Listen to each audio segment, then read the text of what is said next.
Chapter 5180. This bastard must be warning us not to mess up his confession to Fairy Hong Xia. Yun Guichong looked coldly at Yi Shixiang and said, I want to see how he's going to suffer. Hee hee. Yu Tong chuckled, it's already come to this point. Even if he hits a nail on the head, he won't be able to escape from us brothers. Oh, right, junior brother Yun, Yu Xiong went to your place, so we'll have to rely on you to activate the Four Spirits Blood Curse. Be careful when you activate it, don't be too greedy. Yun Guichong no longer had any doubts and hurriedly replied, Senior brother Yu, don't worry. It's still the same as what we discussed earlier. Junior brother will take 30% and senior brother will take 70%. Sigh. Yu Tong sighed, fortune makes fools of people. Junior brother has the initiative, so the person activating the blood curse will take at least 40% of the bloodline power. Even if junior brother doesn't agree, the blood curse won't agree. Yun Guichong was overjoyed, but he still spoke with fear and suggested, how about this, senior brother Yu, why don't junior brother exchange with you?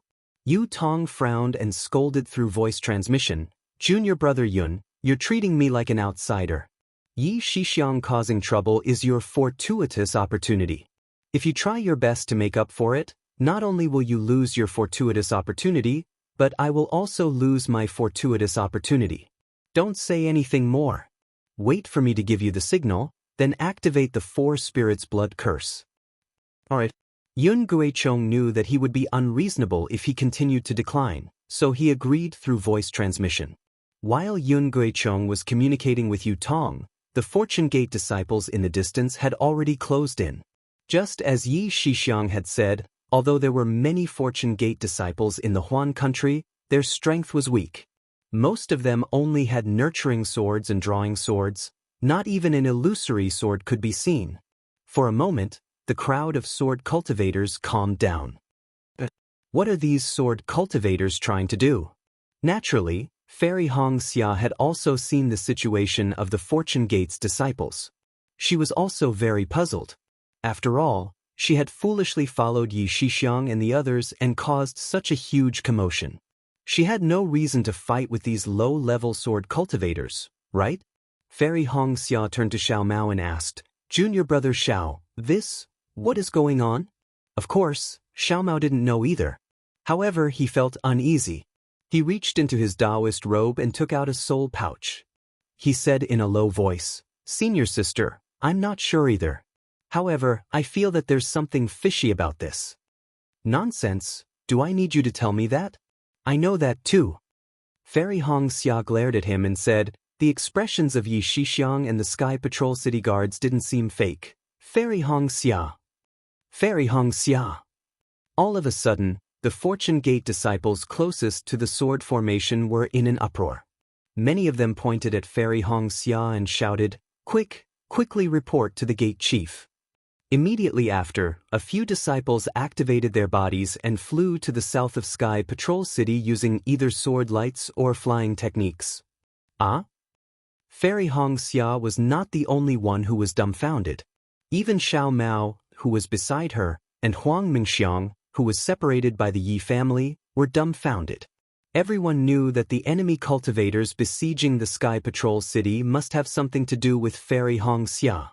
While Fairy Hong Xia and the others were dumbfounded, on a mountain peak covered in ice to the south of Sky Patrol City, more than 10 Golden Core cultivators frowned as they looked at the sword formation set up by the Sky Patrol City swordsmen. They looked at each other and all of them looked at a third-grade illusory sword cultivator in the middle. This third-grade illusory sword cultivator was none other than Zhong Haoran. Zhong Haoran's wrinkled face did not show any abnormality. He looked at the seemingly sparse sword formation in the distance and then turned his head to look at the Fortune Gate disciples on his left. A sense of dejection and helplessness rose from the bottom of his heart. His lofty ambitions had long fallen from the 9 layers of clouds to solid ground. Everyone! Zhong Haoran took a deep breath and looked at the Golden Core sect masters on his left and said, What do you all think? Everyone looked at each other and looked at each other. Their hearts were the same as Zhong Haoran's. The sword formation's sword intent was colder than the ice and snow around Sky Patrol City. It had long cooled the fire in their hearts and even turned it into ice.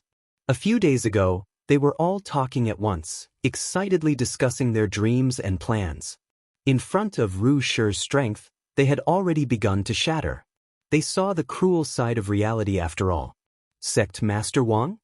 Zhong Haoran's gaze fell on Wang Jianxing of the Chu Hong sect and asked indifferently, that day, Sect Master Wang insisted on tearing apart the Sky Patrol City's defensive sword formation with his peak combat strength. Moreover, we have also agreed that whoever can tear apart the sword formation first will be appointed as the Alliance Master of the Fortune Immortal Alliance. Wang Jianxing was a tall middle-stage gold core cultivator. He was dressed in a sapphire blue military uniform and looked majestic. However, the expression on his face did not match his military uniform. Awkwardness and shock were all over his face. He opened his mouth and said in a low voice, "This? I didn't expect that they would dare to set up a sword formation outside Sky Patrol City when there are not many sword cultivator disciples in Sky Patrol City. Why is it not possible?" A thin and short middle-stage golden core cultivator immediately said coldly, "That day, I've already said that sword cultivators cultivate an indomitable and unyielding sword intent. How can they hide in the Sky Patrol City and not come out? Even if they give up Sky Patrol City, they will still fight with us." Su Zhonglin. Wang Jianxing was unhappy and growled, "I admit that you said that, but did you insist? Did you have any opinions? All you did was touch your lips and say a few words. Are you trying to claim credit for it now? If you can get the Alliance Master of the Fortune Immortal Alliance with just a few words, we will go back now. Why don't we invite a scholar over?" "Shut up." A bell-like voice exploded in everyone's ears like thunder. Whether it was Wang Jianxing or Su Zhonglin, both shrunk their necks and did not dare to say anything. Everyone looked towards the source of the voice. It was an old man with a head full of white hair. His thick eyebrows were vertical, and his gaze was like lightning as he looked at the two of them. He said, "Since we have already discussed to officially form the Creation Immortal Alliance, no matter who is the leader, we are already allies. Even the word allies has widened the distance between us. We are all from the Fortune Gate that worships Taoist Shao as the sect master. We are actually brothers. In this situation, you don't want to join forces to attack the enemy, but you complain about each other. If the disciples hear this, what will they think?" Zhong Haoran was not surprised by the old man's reprimand. He had a smile on his face as he looked at the sect master of the Burning Crane Guild named Zhao Ming. Zhao Ming was a late-stage golden core cultivator and was the strongest among the group of Dao cultivator sect masters.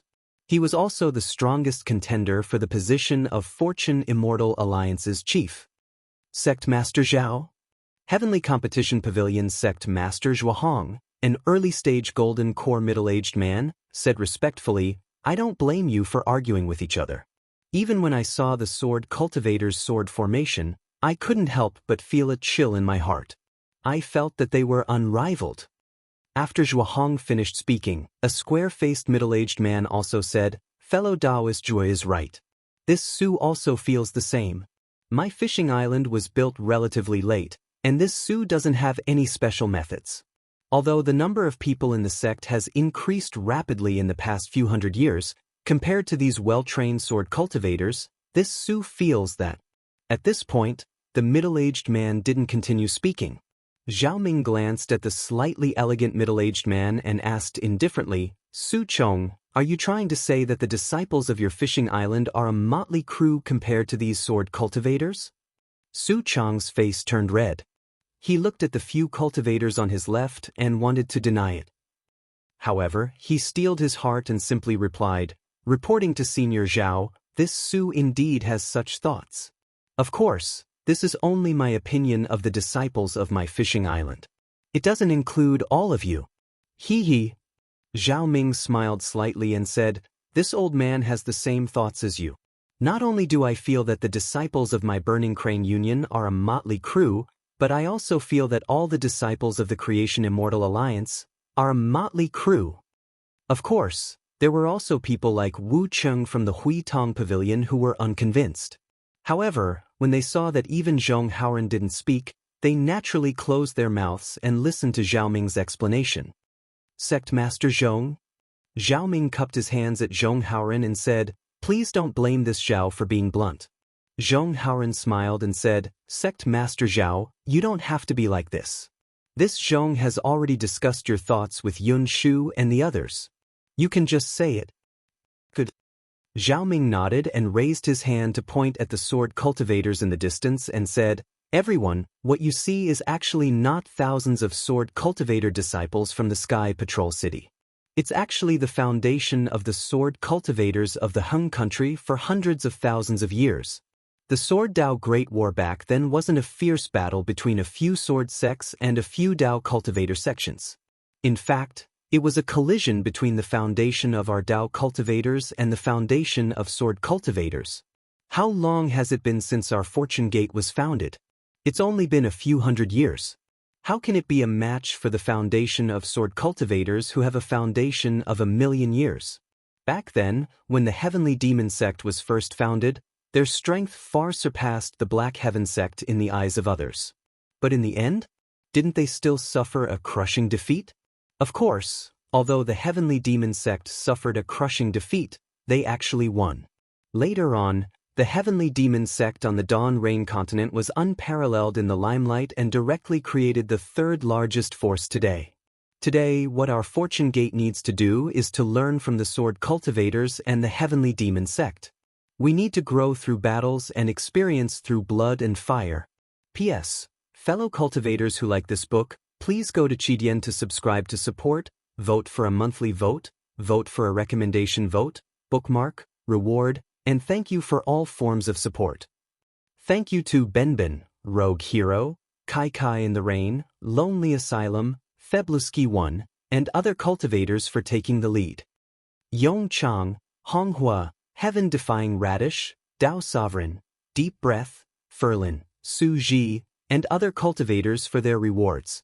Today, I'll add more chapters for all of you. At the same time, I'd also like to thank everyone who follows the path of spirit cultivation. Fellow cultivators' strong support and tireless reading gave me the strength to write. Chapter 5181. The more Zhao Ming spoke, the more eloquent he became. Zhong Haoran maintained a smile on his face, but he was getting more and more anxious. He looked to the left and sent a voice transmission to Zhong Zhan. "Zhong Zhan, did you find anything out of place?" Zhong Zhan had been standing at the back of the group, but when he heard Zhong Haoran's question, he hurriedly replied, "Reporting to Marshal Uncle, I didn't find anything out of place. Moreover, after our discussion, I sent more people to watch the places we passed by to see if there are any ambushes. But until now, there has been no news." "What about Yunshu?" Zhong Haoran glanced at Fei Yunshu on the other side, still asking Zhong Zhan through voice transmission. Zhong Zhan understood Zhong Haoran's painstaking efforts and smiled. "Yunshu has been in contact with me." According to his voice transmission, his disciples also didn't find anything out of place. Even the disciples he sent out on behalf of Marshal Uncle didn't find anything out of place. AI. Zhong Haoran sighed. He couldn't help but turn to look at the endless snowfield behind him and said, "This old man has tested all the Fortune Gate's gate masters. The first gate master's decree was definitely not issued by any of them. Therefore, there must be someone behind us. What this person wants to do, shouldn't it be obvious by now? But even though we know there are some traps behind us, we can't see anything." "Perhaps there is no such person," Zhong Zhan replied indifferently. "This is merely a desire for power. Didn't you see?" During the discussion, all the gate masters were excited, feeling that Marshal Uncle's gate master's decree spoke their minds. Everyone wants to turn the Fortune Gate into the #1 sect on the Dawn Rain mainland. That's exactly why this old man didn't dare to tell the truth. Zhong Haoran nodded. They have been blinded by their hot-bloodedness. They definitely won't believe it. Who knows, there might be internal strife during the discussion, rather than letting them go to the Sky Patrol City. But the problem is, there's no problem. The most likely scenario is being attacked by sword cultivators. Zhong Zhan didn't think much of it. He shrugged and replied, "The worst outcome is that our Fortune Gate is being plotted against and destroyed. The current Fortune Immortal Alliance is in a state of disunity. Where is the Fortune Gate in our hearts? If that was the case, he would rather die in glory than live in dishonor. Moreover, with our Fortune Gate's reputation, I'm sure many sects in the Three Kingdoms have already heard of our Fortune Gate's name. They've already sent their disciples to wait in places where we can't detect them, waiting to be fishermen. Ah! Hearing this, Zhong Haoren couldn't help but suck in a breath of cold air.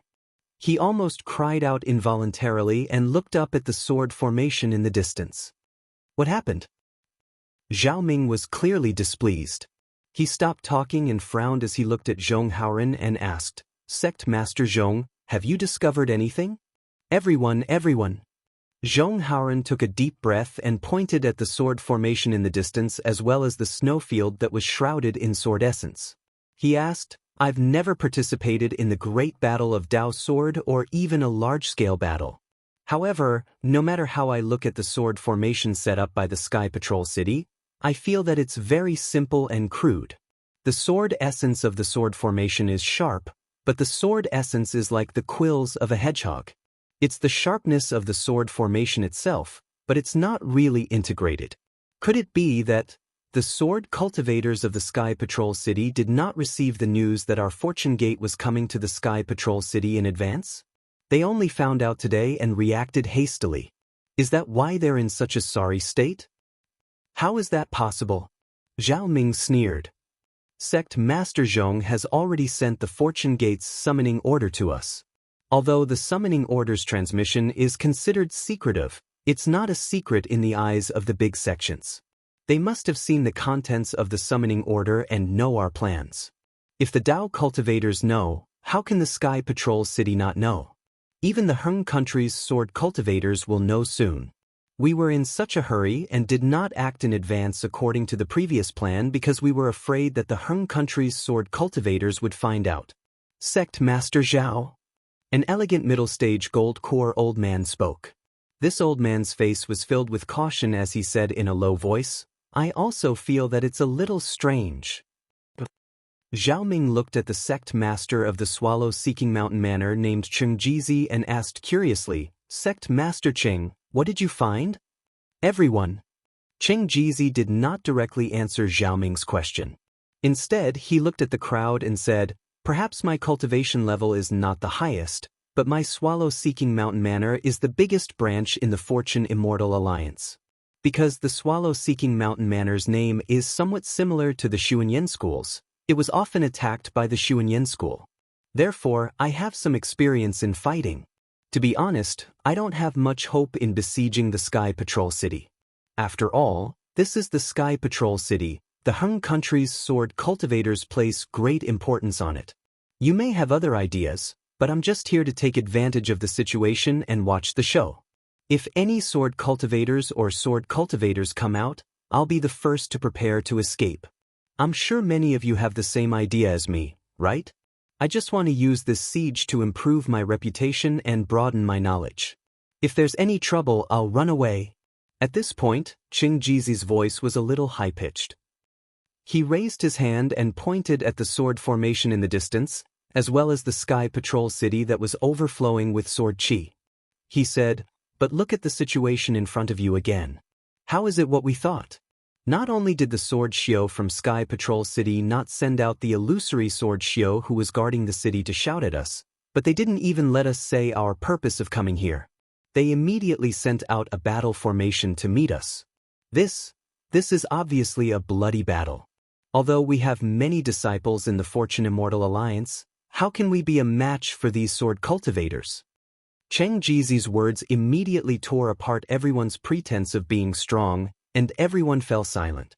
These words were their true thoughts. What they said earlier about tearing apart the sword formation and fighting a bloody battle with the sword cultivators was just a claptrap. They knew their own strength better than anyone else. The Sky Patrol City was so important. In the Sword Dao War, the sword cultivators only managed to seize the Sky Patrol City in the second stage. Today, the Sky Patrol City seemed unimportant, and the sword gate guarding the Sky Patrol City seemed to be one of the three weakest in the Huan country. However, with the strength of the Fortune Immortal Alliance's disciples, It was absolutely impossible to break through the Sky Patrol City. Power and ambition were like rich spiritual wine that made these Fortune Immortal Alliance's sect masters drunk. Only the cold wind of the snowfield and the sharp swords of the sword cultivators could make them drunk. That's true. Zhou Ji of the Yuan Feng Stockade was just an early gold core realm cultivator. He muttered, I thought that when we forced them to the Sky Patrol City, the sword cultivators would come out to ask what happened. We would explain the matter and shout for half a day until Fairy Hong Xia and the Yi clan came out to explain the reason. Whether they are real or not, we would return to the Huan country. Seeing that the sect masters had misunderstood his words, Zhong Haoren was angry and anxious. He hurriedly shouted, Everyone, this old man didn't mean that. What this old man wanted to say was, why didn't the Sky Patrol City receive any news that we were going to besiege them? There must be something fishy. The more Zhong Haoren spoke, the more sweat beaded on his forehead. He could already see the shadow of a large net, covering the Million Fortune Immortal Alliance's disciples and the Sky Patrol City's sword cultivators. The size of the net was beyond his imagination. Marshal Uncle? Zhong Zhan's voice sounded a little desperate. There's no need to say anything more. The mastermind behind the scenes has covered our eyes and ears, but that's not scary. What's scary is that they even covered the Sky Patrol City's eyes and ears. Not to mention our Fortune Immortal Alliance, even the Dawn Rain Continent's Dao Cultivation sect is no match for such a force. Shut up. Zhong Haoren was furious and roared, Isn't this all? Zhong Haoren wanted to say, Isn't this all your idea? However, Zhong Haoren swallowed his words. If Zhong Haoren didn't want to borrow Black Hand's hands to clean up the Fortune Gate and create a unified Fortune Immortal Alliance, how could he send millions of Fortune Gate's disciples to the sword cultivators? How could the whole situation have gone out of control? Zhong Haoren was so angry that he didn't transmit his voice. Hearing this, everyone was stunned and looked at Zhong Haoren in confusion. Only Zhong Zhan bit his lips and lowered his head. The scene after Qin Ji and Zhong Pei escaped that day appeared in front of his eyes. Wasn't it exactly the same as today? Looking at everyone's gaze, Zhong Haoren took a deep breath and opened his mouth. It seemed like he was going to tell them about the fake sect master's token, but the truth was like a boulder stuck in his throat. No matter what, he couldn't spit it out. Kill. Right at this time, a sword cultivator in the sword formation closest to Huang Xiaolong's group could no longer hold himself back. He opened his mouth, and a sword cry shook the surroundings. Sword lights that had been accumulating power for a long time rushed towards the Fortune Gate's disciples like a waterfall. Zhong Haoren saw that he couldn't explain, so he immediately made up his mind and made a prompt decision. Everyone, although we are not from a real sect, we are all Dao Master Zhao's disciples. Since we call ourselves Fortune Immortal Alliance's disciples, we can't belittle ourselves and smear Dao Master Zhao's name. Today, we have already arrived at the gate of Sky Patrol City, so we won't let the sword cultivators of Sky Patrol City and the spectating Dao Cultivation sects laugh at us. Come on, take out our flying swords, take out our magic weapons, and fight with the sword cultivators. Use our blood to wash this cold snowfield. Use our blood to carve the 3 words Fortune Immortal Alliance on Sky Patrol City.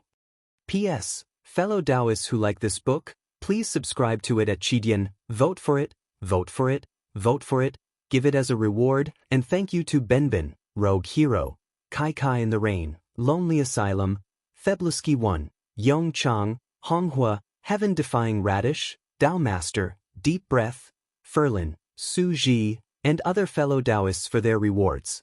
At the same time, I also want to thank everyone who follows the path of spirit cultivation. Fellow Taoists' strong support and tireless reading gave me the strength to write. Chapter 5182. As soon as Zhong Haoren finished speaking, Zhong Zhan immediately flew up and slapped his palm.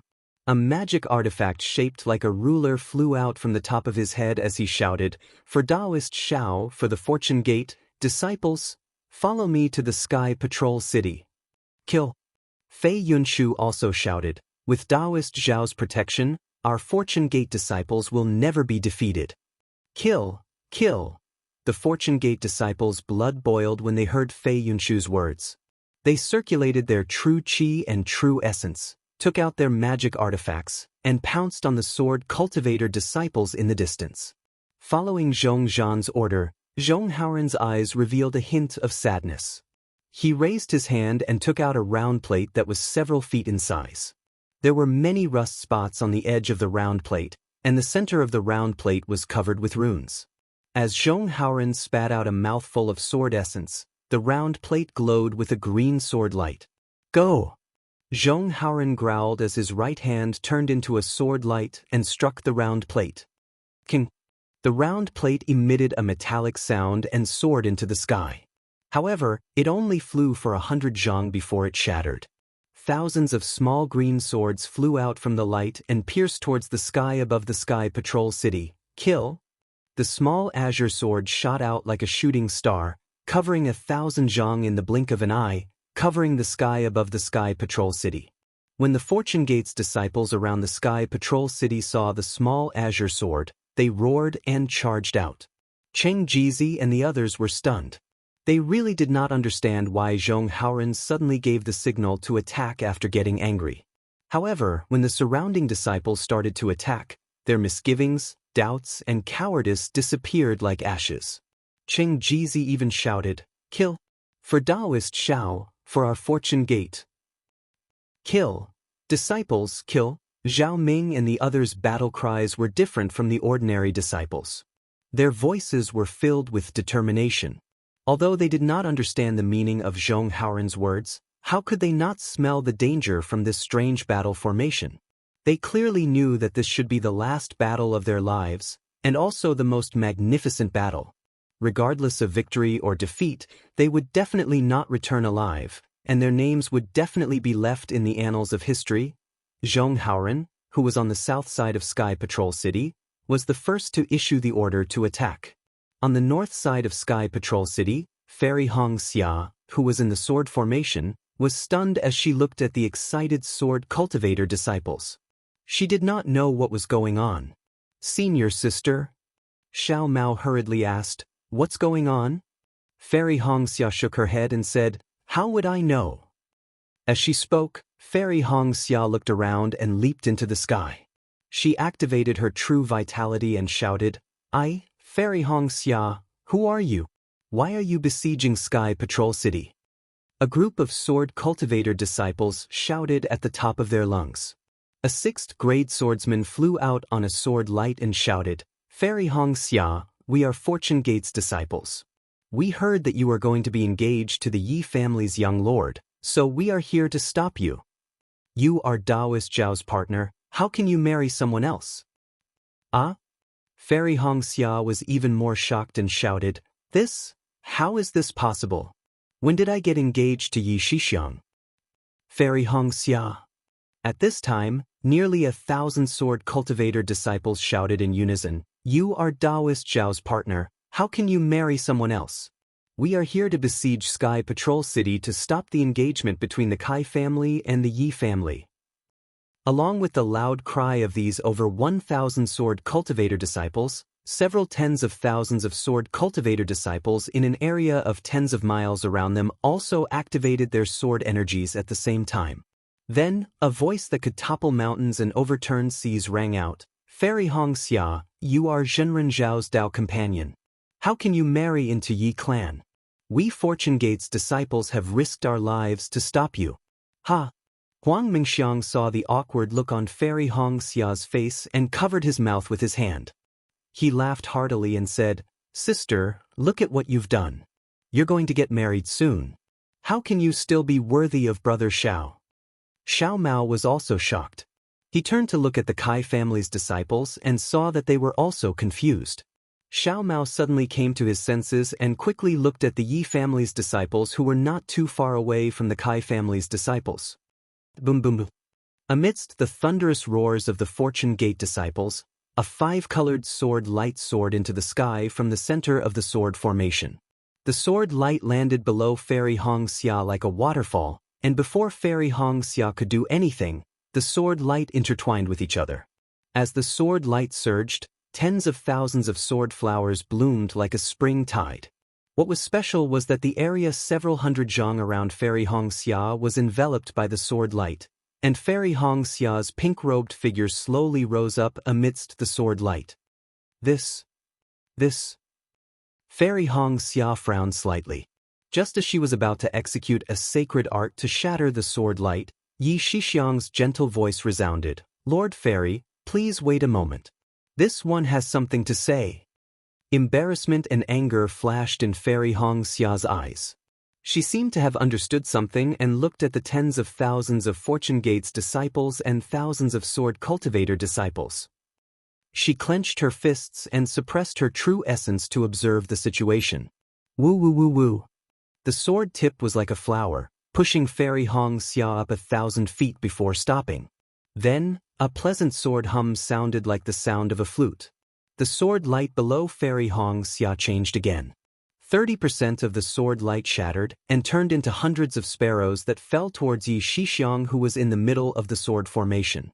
These sparrows stopped in midair and formed a magpie bridge. Yi Shixiang was as handsome as jade and his eyes were like stars. He wore a simple and unadorned crown on his head. He held a fiery red flying sword in his hands and stepped onto the magpie bridge. As the sparrows returned to the sword light, Yi Shixiang's figure also flew towards Fairy Hongxia. At this moment, Yi Shixiang's body was surrounded by a 9-colored sword light. An indescribable aura was emitted from his body. Not to mention Fairy Hongxia and Huang Mengxiang, the female cultivators, even Yu Tong, Yun Jiechong, and the other male cultivators felt ashamed of their inferiority. As for the Fortune Gates disciples who were shouting like a tsunami, other than the ripples in the distance, there were only gasps nearby. Everyone was dumbfounded as they watched the scene unfold in front of them. Yi Shixiang flew in front of Fairy Hongxia and bowed slightly. His eyes were filled with tenderness as he looked into Fairy Hongxia's eyes and said affectionately, "Fairy." This one fell in love with Fairy at first sight.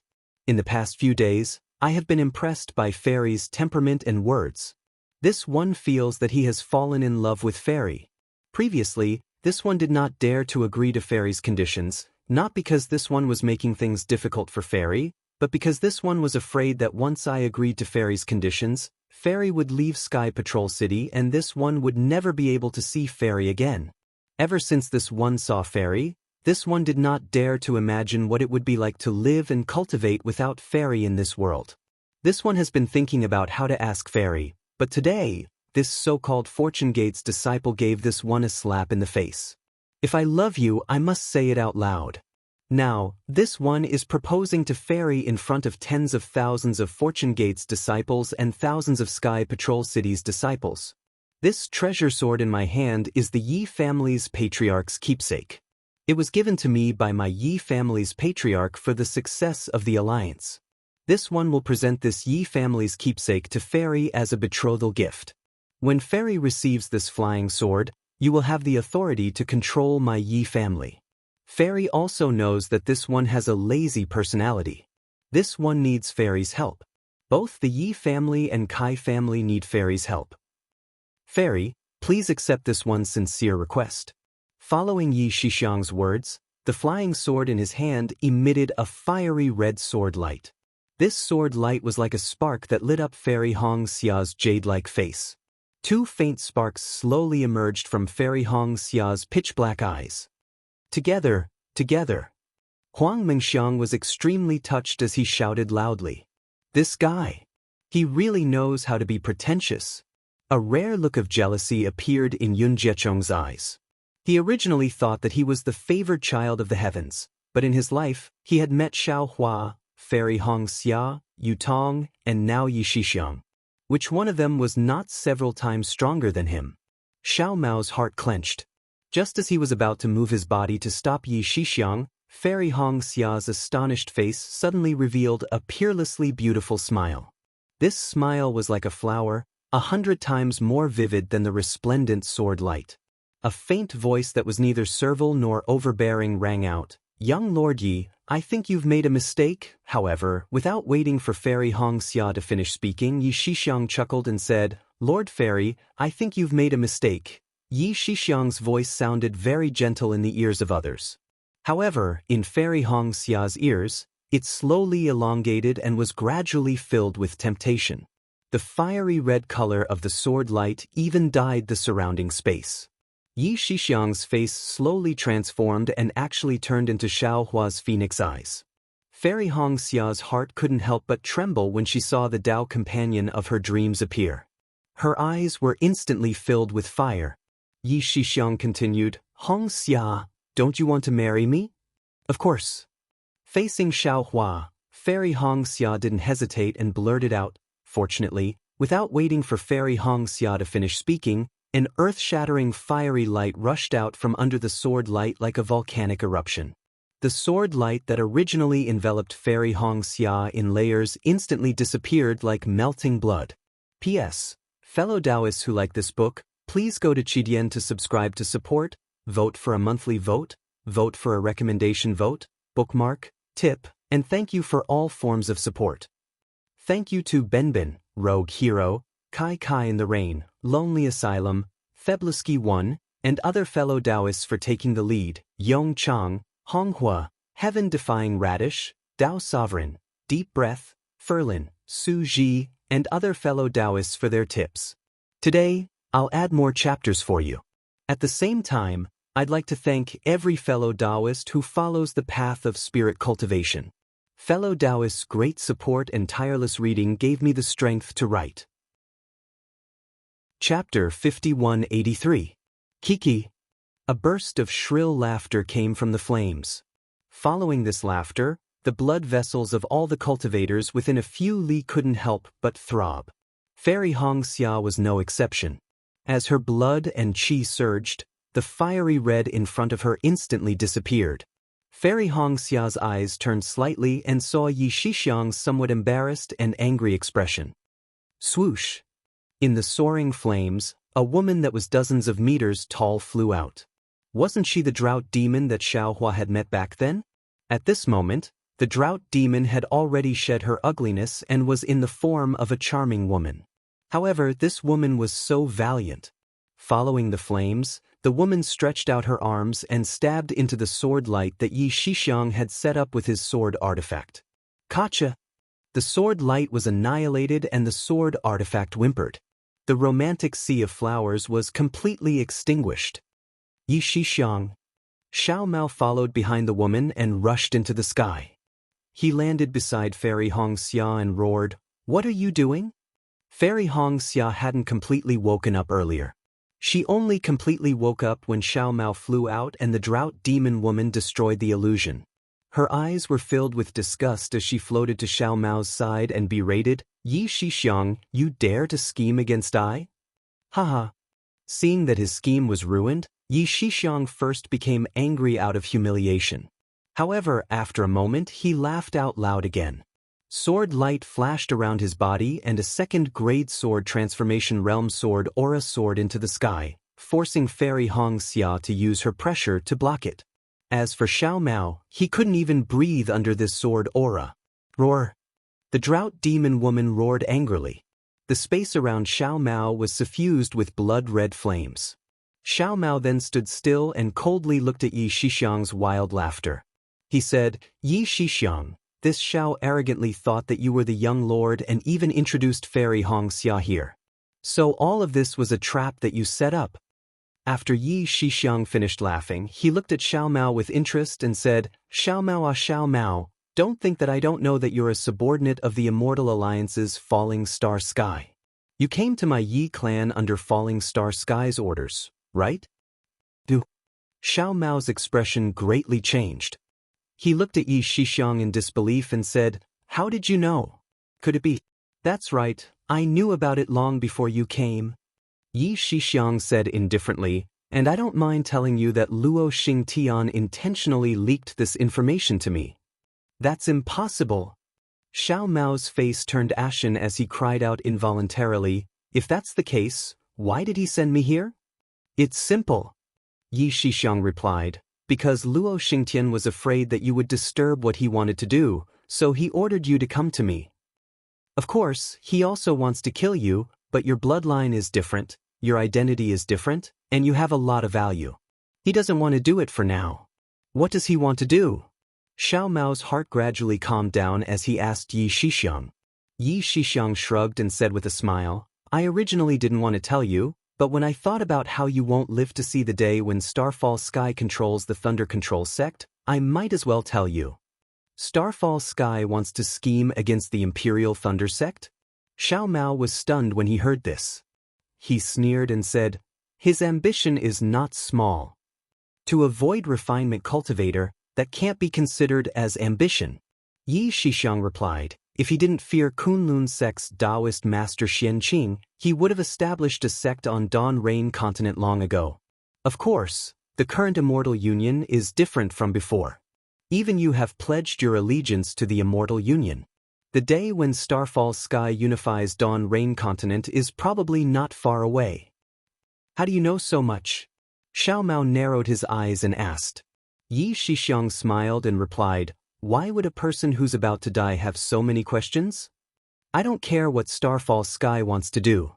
Xiao Mao looked at Yi Shixiang and said word by word, I also don't care what you collude with Starfall Sky. It doesn't matter whether I live or die, but I absolutely won't allow you to have any ideas about my senior sister. Ha! Yi Shixiang laughed loudly when he heard this. He raised his hand and pointed at Xiao Mao and said, a golden core cultivator who bowed down and begged me to bestow the opportunity to conceive a nascent soul dares to boast like this in front of me. Just by relying on you, a Hanba who's comparable to a late nascent soul cultivator? She's not a Hanba. She's called Huahong. Xiao Mao calmly corrected. Xiao Mao, oh Xiao Mao. Yi Shixiang finished laughing and looked at Hanba who was called Huahong with interest and asked, do you know why I arranged the alliance with Kai Clan in Sky Patrol City? Xiao Mao suddenly had a bad feeling in his heart. He couldn't help but ask, why? Could it be that you already knew that I have Huahong? Not only do I know that you have a Hanba, I also know that you used a soul bag to bring Hanba from Million Meng Mountains to Sky Patrol City. Yi Shixiang's expression looked more and more like a cat playing with a mouse. Xiao Mao. Fairy Hong Xia hurriedly called out, don't talk too much to him. Xiao Mao's face was distressed. He looked at Yi Shixiang and asked softly, Yi Shixiang, I don't know if you'll tell me, but I still want to ask, Qin Jian, was it you who arranged it? Qin Jian? Fairy Hong Xia heard and couldn't help but scold, Xiao Mao, what nonsense are you thinking? How could Qin Jian be arranged by the Yi clan? Senior sister? Xiao Mao turned around and said, I've never told anyone about Huahong. I only revealed it to her once because I was afraid that it would cause Qin Jian to misunderstand. Sigh. Fairy Hong Xia sighed and didn't say anything else. Yi Shixiang looked at Fairy Hong Xia and then looked at Xiao Mao's grief-stricken face. He smiled and said, if that's the case, then I might as well tell you. Qin Jian's real name is Yi Jian. He was originally a disciple of the Yi clan. When Yi Yu told the clan about you, the clan had arranged for Yi Jian to be with you. As he spoke, Yi Shixiang raised his hand and took out a sword pouch. He glanced at Hanba and said, do you think that you can protect Fairy Hong Xia's safety with Hanba by your side? I'm afraid you're going to be disappointed outside Sky Patrol City today. Woo woo. As Yi Shixiang opened the sword pouch, he didn't see what was coming out of the sword pouch, but he heard the sound of wind and snow howling within a dozen miles.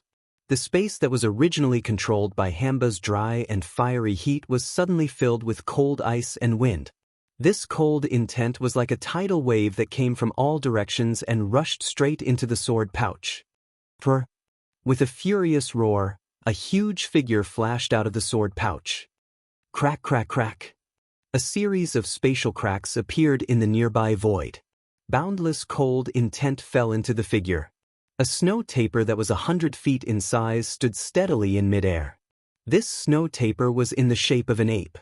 Its body was covered with long snow-colored fur. Boundless cold intent overflowed from its fur. Just as the snow tapir stood still, its eyes immediately emitted an ominous glint as it looked at Hanba. Damn it! When Xiao Mao saw the snow tapir flying out, he cursed in his heart. Sure enough, Hanba let out a hoarse cry and waved its hands. Layers of flames immediately pounced on the snow tapir. Looking at the snow tapir again, It just pounded its chest with its claws and opened its mouth. A torrent of cold air was spewed out. When the cold air landed in the air, it immediately froze the nearby space. Even the ice and snow within a few hundred feet surged toward the air pillar and turned into a tide of ice that pounced on the flames. Sizzle! An ear-piercing sound was produced from the ice and fire. Boundless water vapor rose and covered everyone's eyes. Boom! At the same time when the water vapor was produced, the snow tapir waved its claws forward. Amidst the rumbling sound, icicles that were dozens of feet long fell from the sky and smashed toward Hanba's fiery rainbow. Hanba's fiery rainbow was fearless when he saw the icicles approaching. He waved one hand forward and the power of his bloodline pounced on the snow tapir. His other hand waved a fist and hit one of the icicles. Wherever the wind from his fist passed, flames condensed into a fire pillar that directly penetrated the icicle. As for the other icicle, Hanba only snorted. A crimson line of fire flew out of her nostrils and hit the icicle. The huge icicle melted rapidly as soon as it came into contact with the line of fire. Oh! At this moment, the bloodline energy of the Hitorigami had already struck the snow tapir. The snow tapir roared madly while its eyes glowed crimson red, and then its entire body was covered in frost. It was like a layer of ice armor that actually froze the bloodline energy of the Hitorigami.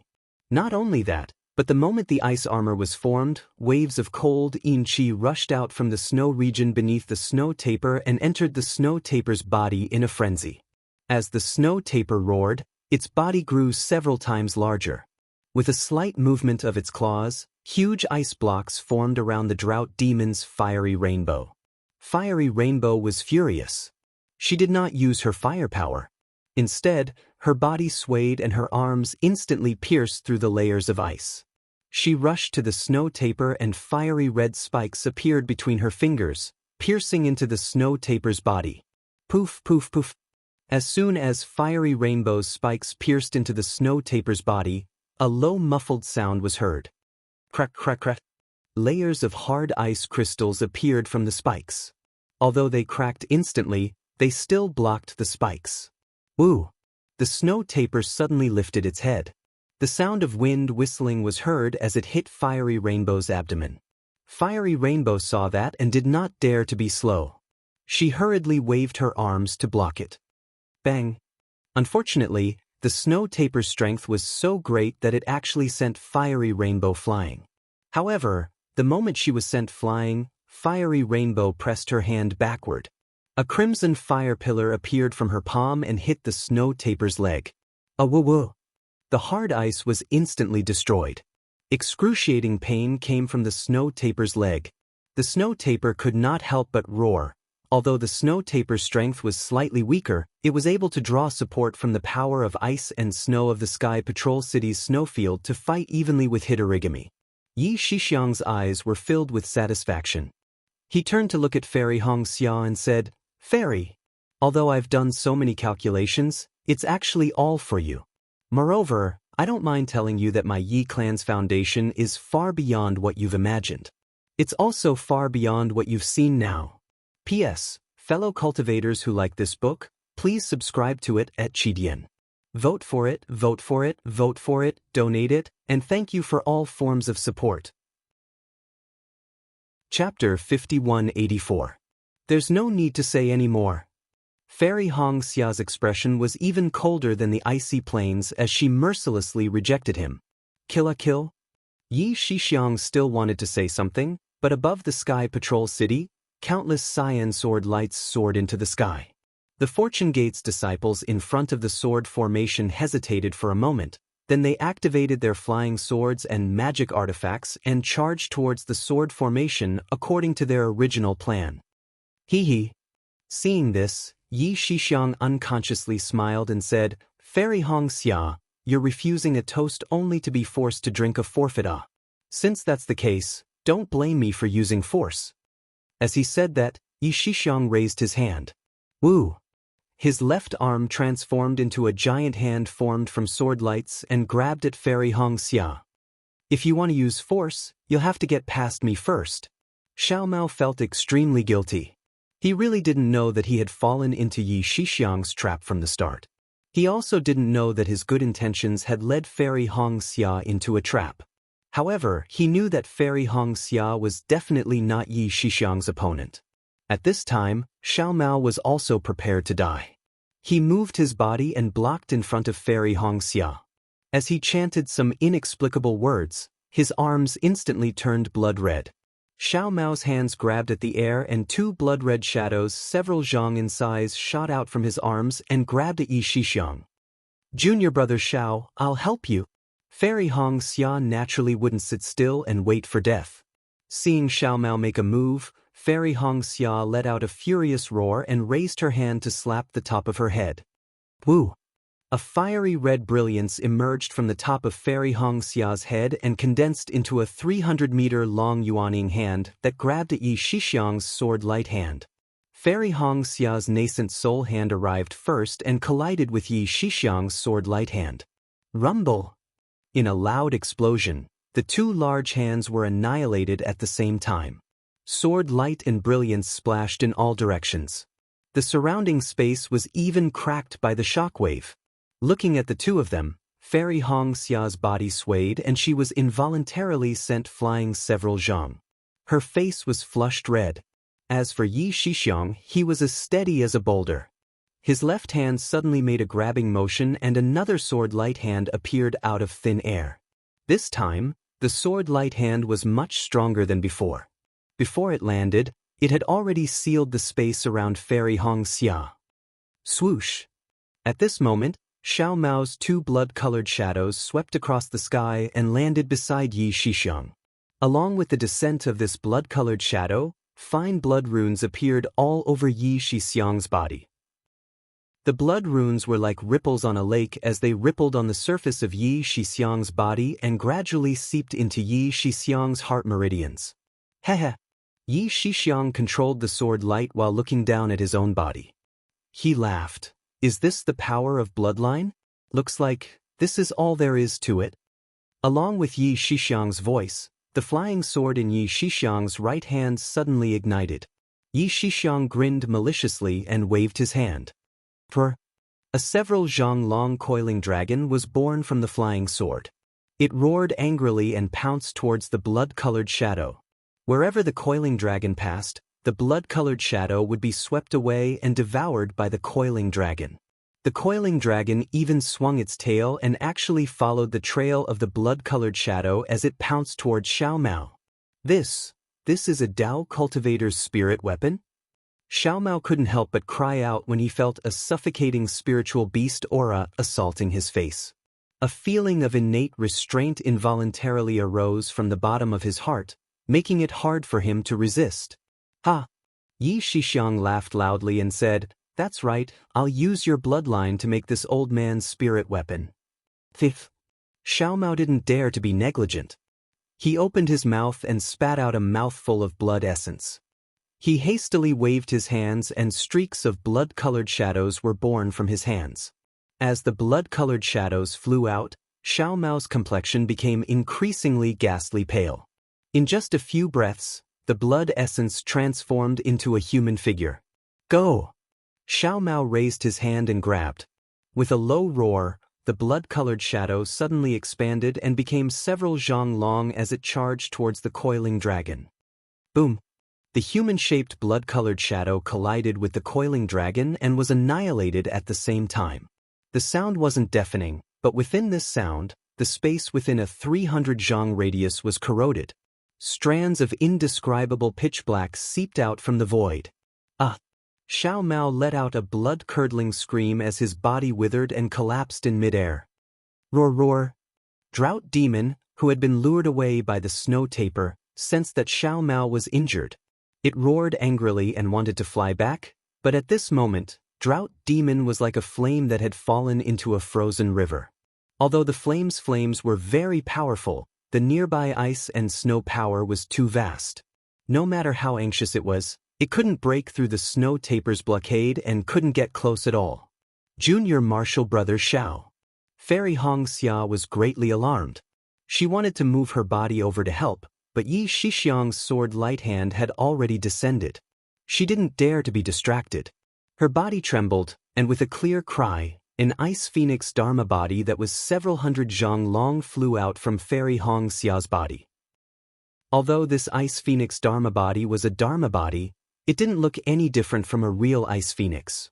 Once the ice phoenix appeared, a myriad of ice and snow power gushed out from the void. An aura comparable to the middle and late nascent soul stage was emitted from the ice phoenix's body. Ka. The ice phoenix spread its wings, and its sharp claws grabbed at the sword-light hand. Streaks of frost were like swords, shattering Yi Shixiang's sword-light hand. Good. When Yi Shixiang saw this, he wasn't alarmed but happy instead. He cried out, "Fairy Hong Xia, I didn't expect your ice phoenix dharma body to be so powerful." Ka. The ice phoenix let out a clear cry and flapped its wings. A murderous aura soared into the sky. The ice phoenix's phoenix eyes were filled with anger as it flew towards Yi Shixiang. Its sharp claws that streaked across the void flickered with cold light. A bone-piercing coldness was born from its sharp claws, enveloping Yi Shixiang in a radius of several hundred zhang. When he saw how powerful the ice phoenix was, Yi Shixiang's expression turned solemn. He didn't dare to be careless. Sword light surged around his body, and the flying sword in his right hand let out an ear-piercing sword cry at the same time. He gradually waved it. The outcome of Yi Shixiang and Fairy Hong Xia's battle would be decided in this one strike. Right at this moment, 4 earth-shattering booms came from the ground. The mountains shook and the earth shook. An enormous and unparalleled suction force rushed out and enveloped the space where Yi Shixiang, Xiao Mao, Fairy Hong Xia, and the Ice Phoenix were. They couldn't resist at all. Fairy Hong Xia and the Ice Phoenix were both grabbed by a huge hand and dragged down several hundred zhang into an enormous blood vortex. Damn it! Although the majestic suction force swept past him, it had no effect on him. How could Yi Shixiang not know that Yu Tong and Yun Jiechong had made a move? He cursed under his breath and looked down. When he looked down, even Yi Shixiang sucked in a breath of cold air and exclaimed, How did it become like this? On the ground, there were several mountains that stood tall in the frozen snowfield. At this time, other than the mountain that they were facing, the other 4 mountains to their left had collapsed. The collapse of these 4 mountains was different from usual. It wasn't as if the mountain rocks had collapsed and rolled around. Instead, the entire mountain had collapsed into the ground as if a huge fist had smashed the 4 mountains into the ground. Following the collapse of the mountain peaks, 4 pitch-black abysses that were more than 10 li wide appeared outside the Sky Patrol City. If it was just the abysses, Yi Shixiang might not have been so shocked. Because at this time, within the abysses, there were layers of thick purple qi that had condensed into a funnel-like purple vortex. It soared into the sky and enveloped the surrounding 100 li. Not only were the thousands of sword cultivators and the 5 aristocratic families' disciples in the Sky Patrol City trapped, but a small number of Fortune Gate's disciples were also trapped. The purple vortex that had sucked Fairy Hong Xia and the Ice Phoenix avatar into it was not far away from the sword formation. Looking at the sword formation, whether it was Heavenly Gate Mountains Huang Mengxiang, Su Yenyun's Yun family's Yun Xiaoying, or Fallen Gold Mountains Yu family's Yu Xiong, they had all released their true spirit avatars under Yu Tong and Yun Guichong's orders when the Fortune Gate's disciples attacked. Even the other disciples of the 3 families who could use their avatars had also released their faint and unformed avatars. For spirit blood curse? Yi Shixiang was indeed worthy of being the Yi family's patriarch. When he saw this scene, he immediately understood something. A kind of jealousy appeared in his eyes as he cursed inwardly, "Damn it, this old man only saw Fairy Hong Xia's innate spirit body and neglected her Ice Phoenix bloodline. I didn't expect Yu Tong and Yun Guichong to have this idea." Thinking of this, Yi Shixiang hurriedly released his divine sense to investigate. Sure enough, the 4 spirit blood curse was somewhat inverted. The 4 purple vortexes were drawn out from the ground at an oblique angle. It looked very forced and seemed to be on the verge of collapsing. Boom boom boom. The moment Yi Shixiang released his divine sense, the 3 purple vortexes in the distance vibrated at the same time as if they were breathing. A huge undulation appeared from the ground and rushed to the top of the vortexes. Then, another 3 huge suction forces were spat out from the vortexes, pulling Huang Mengxiang and her vermilion bird avatar, Yun Xiaoying and her flame dragon avatar, Yu Xiong and his silver tiger avatar, and even several other disciples and their avatars into the abyss. The ground shook again, and the 4 vortexes showed the same rhythm. Countless blood threads began to spread in the air like spiritual snakes as everyone fell into the abyss. Moreover, as the blood threads spread, the vortexes began to expand, enveloping even more Fortune Gate disciples. As the blood threads spread, 2 faint silver-white crystal threads stretched out from the 4 vortexes. When they reached the center of the space, they merged into 2 more threads and went deep into the 4 spirit blood curse. Weren't they standing there with complacent expressions on Yu Tong and Yun Guichong's faces? Although Yun Guichong did not release his fire dragon celestial body, the flames around his body circled like a dragon, scorching the surrounding void. P.S. Fellow Taoists who like this book, please subscribe to it at Qidian, vote for it, vote for it, vote for it, give it a tip, and... Chapter 5185. In just a few breaths of time, the blood threads had already reached the top of the whirlpool and a series of crackling sounds could be heard. Countless blood threads mixed with purple qi wrapped around the disciples of the Yun, Yu, Kai, and Huang families. Ah! A series of miserable shrieks could be heard as the bodies of these disciples were minced into pieces and sucked into the whirlpool. Not good. Yi Shixiang was shocked in his heart and he hurriedly shouted, "Yu Tong, what are you doing?" Yu Tong glanced at Yi Shixiang indifferently and said, "Young Master Yi, what is our agreement? You don't have to care about what we do. You do your thing and I will do mine. There is no need to interfere with each other.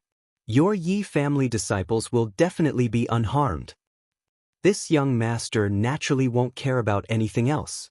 Yi Shixiang said angrily, "Quickly release Fairy Hong Xia. You didn't say that you wanted to harm Fairy Hong Xia's life.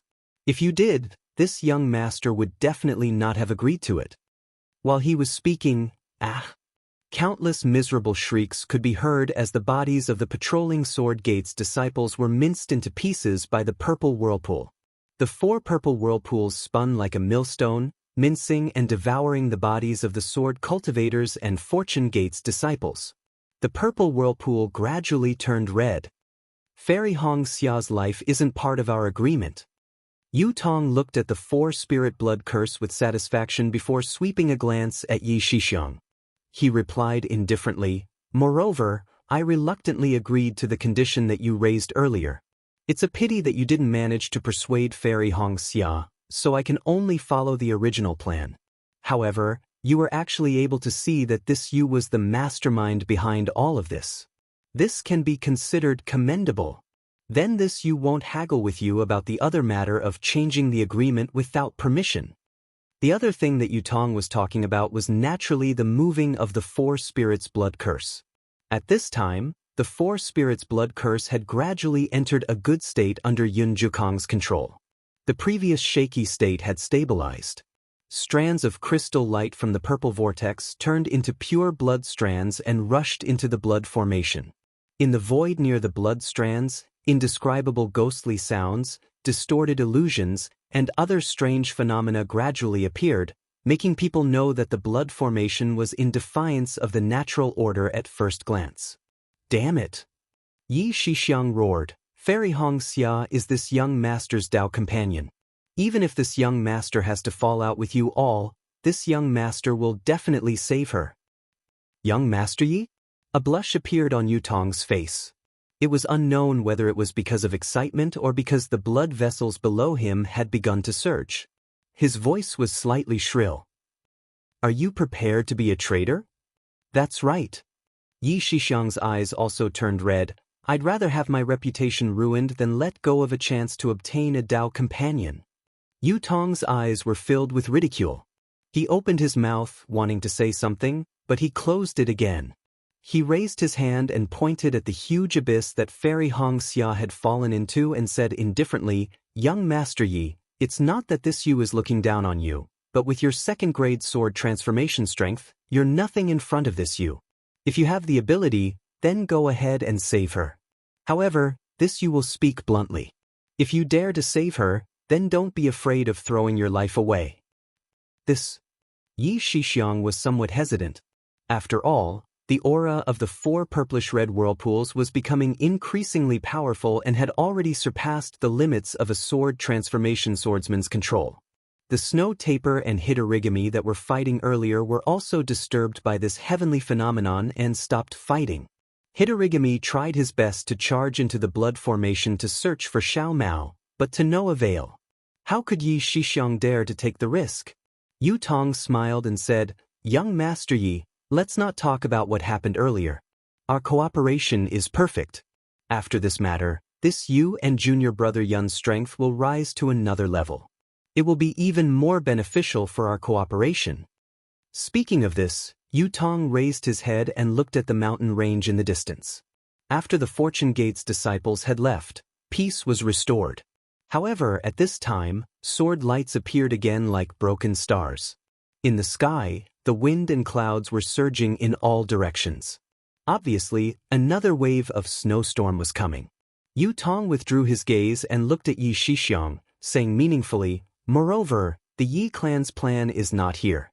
Why is young Master Yi so conflicted? Why don't you look further? As the saying goes, there are plenty of fish in the sea. How can young Master Yi hang himself on a crooked tree like Fairy Hong Xia?" Yi Shixiang pursed his lips and did not say a word, as if he was thinking about something. Yu Tong lowered his head and looked at the formation. The inside of the formation had become a sea of blood. Most of the sword cultivators and Fortune Gate's disciples had been turned into blood that flowed into the abyss through the vortex.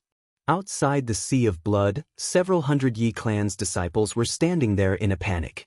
They were like ants in front of a powerful force that was as powerful as heaven's will.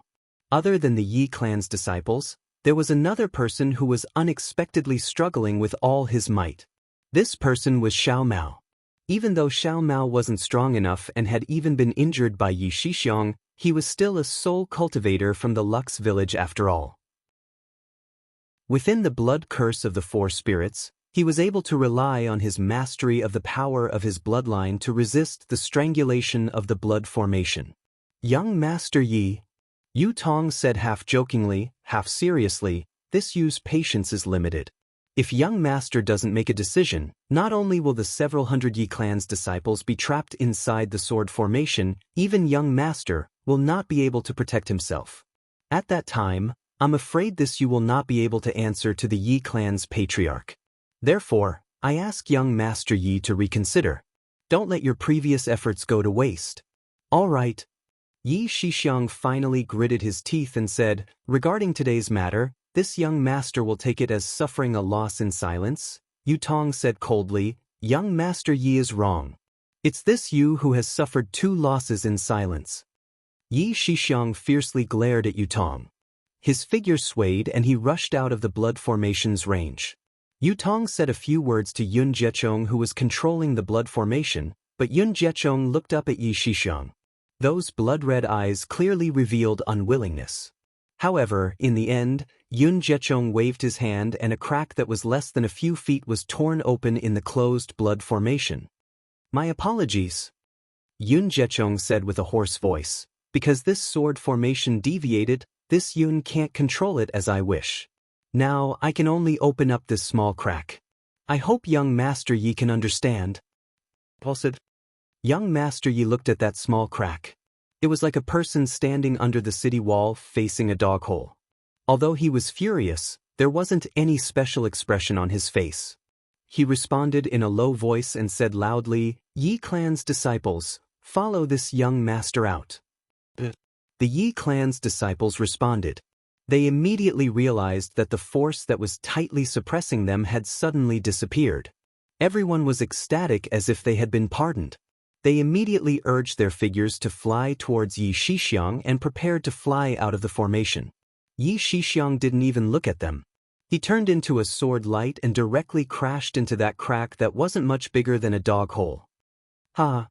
When Yun Jiechong saw Yi Shixiang flying into the crack, he couldn't help but laugh loudly. He looked at Yu Tong and said, "Senior martial brother Yu, this younger brother is really happy today." This younger brother doesn't dare to look at this guy's face for a long time. Yu Tong smiled faintly and said, "Today is just the beginning.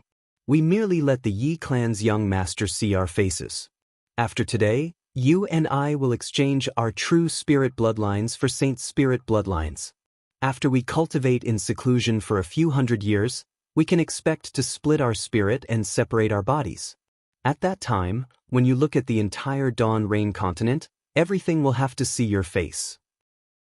Everything that happened today is nothing but dust." Haha. Yun Jiechong looked up to the sky and laughed wildly. The flames around his body turned blood red.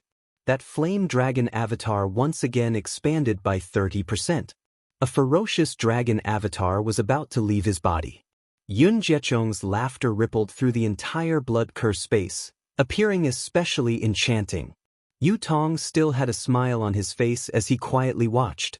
However, the corner of his eyes occasionally glanced at his feet. The pure bloodline power was becoming increasingly exuberant. "Kill! Kill!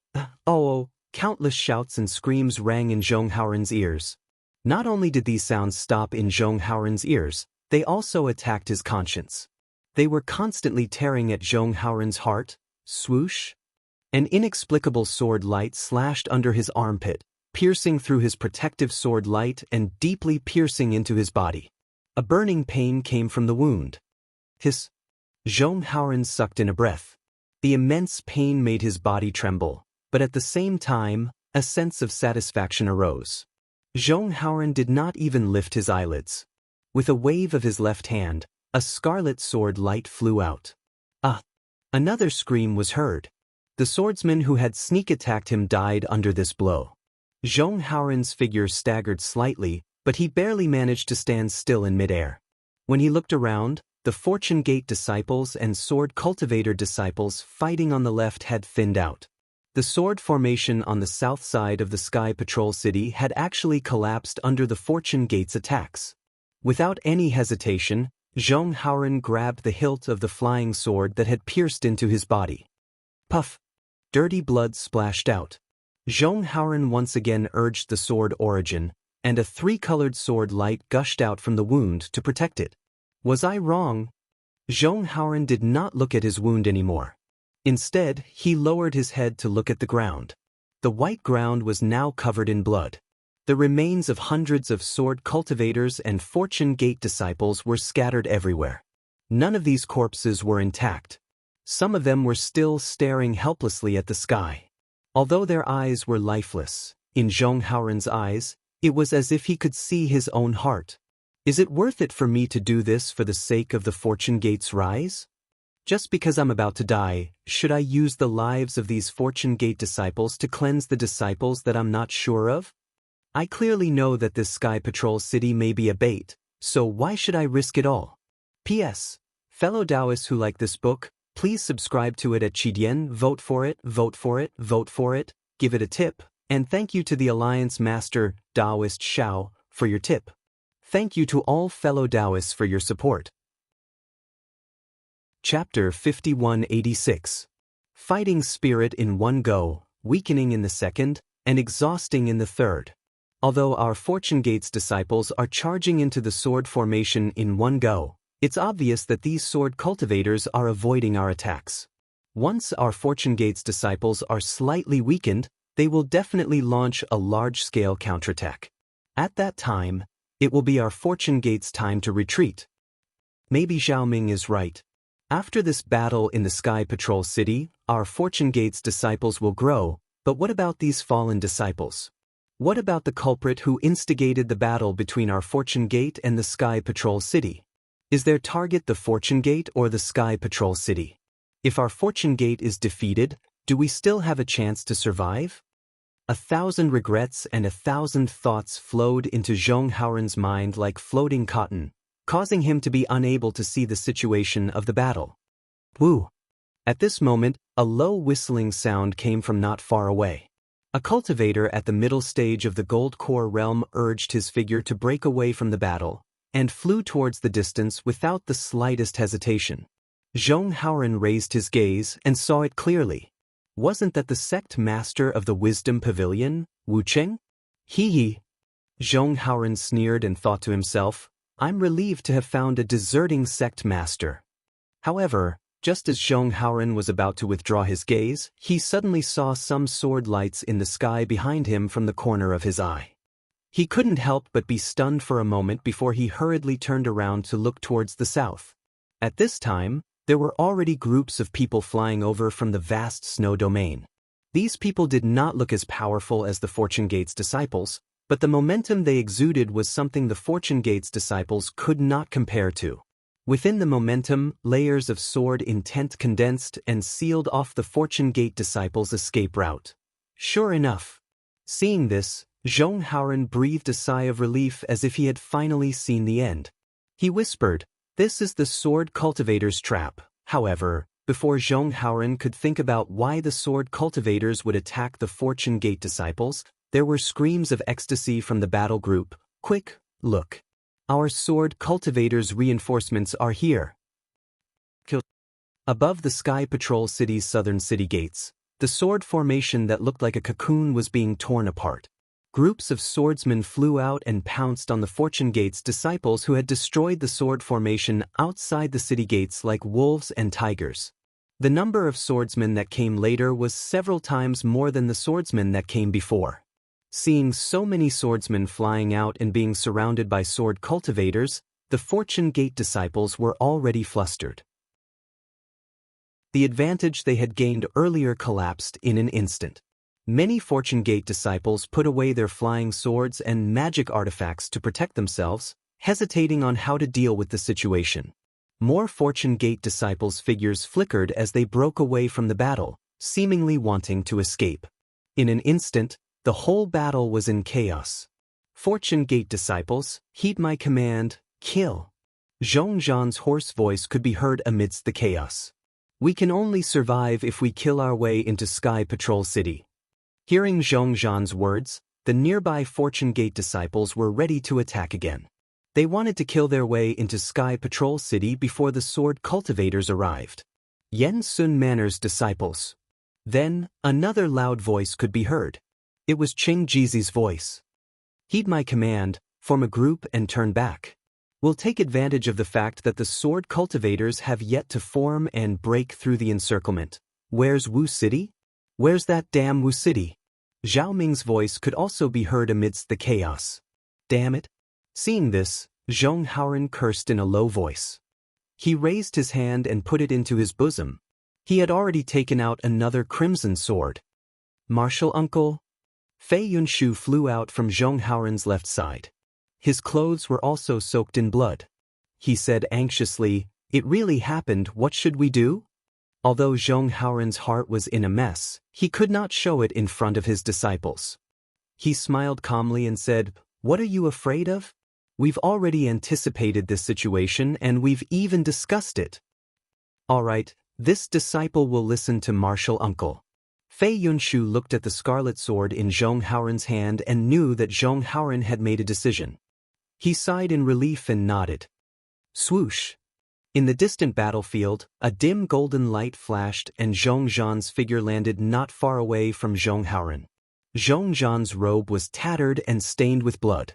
His left hand was gone, and his right hand was holding an equally broken magic treasure. Before he could steady himself, Zhong Zhan angrily said, "Martial uncle, are you still thinking about the escape route at this point? This is the time to test our Fortune Gate's disciples. As long as we pass this hurdle and take down the Sky Patrol City, our Fortune Gate's name will immediately spread throughout the world. Once you give the order, all our previous plans will be for naught." Fei Yunshu was also angry. "Zhong Zhan, don't you see? Our Fortune Gate's disciples are surrounded by sword cultivators. We've really fallen into their trap. The only way to escape from this trap is to retreat." "You're wrong." Zhong Zhan's eyes were like fire as he resolutely shook his head and said, "We can only fight with our backs to the wall and attack the Sky Patrol City. If we don't have the heart to die, none of us will be able to escape from this hopeless situation today." "How am I wrong?" Fei Yunshu shouted. "Previously, we arranged for the Fortune Gate to surround the Sky Patrol City from all sides, with the real attack from the east, west, and south, and a faint attack from the north. This was to let the Sky Patrol City's sword cultivators know that they might not be able to defeat our Fortune Gate's disciples and escape from the north. But now, not only did the Sky Patrol City's sword cultivators not escape, they even opened the Sky Patrol City's defensive sword array and counterattacked our Fortune Gate. Our plan has been seen through by the Sky Patrol City, and they want to attack our Fortune Gate with the sword cultivators behind us. We have already expected this situation, so we can only retreat. Zhong Haoren restrained his temper and wanted to persuade Zhong Zhan, but at this moment, most of the Fortune Gate's disciples on the south side of the Sky Patrol City had already started to retreat. The Burning Crane Union's Zhao Ming was giving orders in a low voice, while the Chu Hong faction's Wang Jianqing, Cloud Pavilion Fort Su Zhonglin, Heaven Competing Pavilions Zhuahong, and Yuanfeng Stockades Zhou Ji had already gone to the east and west sides of the Sky Patrol City. Zhong Haoren did not know how they would deal with this, but since Zhao Ming was ready to escape, the other sect's chiefs would definitely not fight to the death like Zhong Zhan. Sigh. Zhong Haoren sighed as a sense of helplessness rose in his heart. He no longer hesitated and opened his mouth. A blood-red flying sword flew out and hit the sword in his hand. "Martial uncle?" Zhong Zhan cried out in grief, as if he had just witnessed the world's most precious thing being destroyed. "King!" The sword emitted a metallic sound and soared into the sky. After flying for more than 100 zhang, the sword emitted a thunderous boom and a light shadow rapidly emerged. A flying sword several dozen zhang in size appeared, and this scarlet flying sword soared through the sky at an extremely fast speed, piercing through the dark clouds. Swoosh! The dark clouds were pierced through, and a pillar of sunlight pierced through the dark clouds like a sword, piercing through the sky and landing on the north side of the Sky Patrol City. Go! All the Fortune Gate's disciples already had the intention to retreat. Seeing that Zhong Haoren was about to give the order to retreat, they no longer hesitated. They shouted in a low voice and urged their bodies to retreat, gathering at the south side of the Sky Patrol City. Boo! Looking at the blood-red flying sword piercing through the dark clouds, Zhong Zhan's heart felt as if it had been pierced through. His eyes instantly lost their spirit, but it only lasted for a moment before they regained their determination. He looked at Fei Yunshu and Zhong Haoren and said, "Both of you leave." "I'm not leaving, I'm going to kill my way to the Sky Patrol City." "Zhong Zhan." Zhong Haoren looked at Zhong Zhan and asked word by word, "Tell this old man the truth, were you the one who issued the sect master's order?" Zhong Zhan raised his head and looked at Zhong Haoren, and said in a sad voice, "Martial uncle, even now, you still don't believe me?" Zhong Zhan looked past Zhong Haoren and into the distance. He could clearly see the sword cultivators surrounding the Fortune Gate's disciples, and even the Heavenly Demon Sect's disciples' battle formation. Zhong Haoren opened his mouth and said, "Let's go, today's momentum is gone. Your momentum is gone." Zhong Zhan retracted his gaze and stared fixedly at Zhong Haoren, saying, "But my heart is not dead. Martial uncle, I know you don't believe me, but I'll say one last thing, this sect master's order was not issued by me. However, I can tell you with certainty that if this sect master's order was issued a few days later, my sect master's order would have been issued. This sect master's order is really in my heart. My Fortune Gate really needs this kind of blood test. But many people will die in this test." Fei Yunshu shouted, "Moreover, didn't you see? Today, we and all the Fortune Gate's disciples may die here." "We can die." Zhong Zhan sneered and said, "But how can the Fortune Gate's disciples die? If they die, what's the use of my Fortune Gate? My Fortune Gate's disciples may die, but how can my Fortune Gate spirit die? Even if the Fortune Gate is gone after today's battle. As long as Taoist Zhao's name exists, the Fortune Gate will be re-established on the Dawn Rain mainland in 100 years, or even 1,000 years. How can a Fortune Gate without blood and lives be Taoist Zhao's Fortune Gate?" Zhong Zhan took a deep breath and turned to look at the Sky Patrol City. Although the city was still on guard, many swordsmen and beast cultivators had already rushed out. Zhong Zhan said, "Martial uncle, this disciple has already expected this situation. Today's death situation, this disciple has seen it countless times in his dreams. This disciple has never thought of returning from the Sky Patrol City, so, Martial Uncle, please leave. In the future, the Fortune Gate still needs Martial Uncle's leadership. This traitor will stay here to pay respects to Daoist Xiao. Zhong Haoren looked at the hot-blooded and impulsive Zhong Zhan, who had different ideals from him. How could he not be moved by Zhong Zhan's generosity? He opened his mouth, and his lips trembled slightly. He wanted to say something, but the words were stuck in his throat. P.S. Fellow Taoists who like this book, please subscribe to it at Qidian, vote for it, give it a recommendation vote, bookmark it, and thank you for all forms of support. Chapter 5187. However, seeing that the closest sword cultivator was closing in on him, and hearing the battle cries coming from behind him, Zhong Haoren raised his right hand and placed it on his throat, shouting hoarsely, Zhong Zhan, are you leaving or not? If you don't leave, this old man will die here. Martial Uncle? Zhong Zhan smiled wryly, don't lie to this disciple. You gave the command of the Fortune Gate to this disciple. Isn't it because you have the same idea as this disciple? Zhong Zhan turned to look at Fei Yunshu, who had not left, and said, Yunshu, you arranged your Fortune Gate to the north of Sky Patrol City and followed us, but didn't you also see through Martial Uncle's plan? This old man's life is coming to an end. It doesn't matter where I die. Zhong Haoren said indifferently, but you are different. You have a long lifespan, and the Fortune Gate's future depends on you. This old man has failed Daoist Zhao's trust, and I have no face to see him in the underworld. You must not follow in this old man's footsteps. Unfortunately, Zhong Zhan was unmoved. He looked coldly at Zhong Haoren and said, Martial Uncle, what's done is done. What should be done must be done. You don't need to coerce this disciple. This disciple did not listen to you in the past, and now, this disciple will not. Fei Yunshu gritted his teeth and flew to Zhong Haoren's side, shouting, Martial Uncle, since we have no intention of leaving, why do you have to do this? Why don't we kill our way over? Killing one sword cultivator is one. As he spoke, he looked at Zhong Zhan and said, Zhong Zhan, although I said that I had forgiven you earlier, in reality, I still feel disdain for what you have done. Even today, I still don't think what you did in the past was honorable. However, since you want to die, I will accompany you. When we reach the underworld, I ask Daoist Xiao to judge for us. Good. Zhong Zhan nodded. It's a deal. Zhong Zhan's gaze swept over the sword Zhong Haoren was holding at his throat, and he roared, for the Fortune Gate, for Daoist Xiao, kill? Amidst the cries of the sword cultivators, this voice sounded so lonely and desolate, yet so stubborn and so fearless. It was as if there was only one person shouting on an endless narrow road. Kill. Fei Yunshu wasn't willing to fall behind Zhong Zhan by even half a minute. Before Zhong Zhan could finish shouting, he also roared angrily and dashed towards the sword cultivator.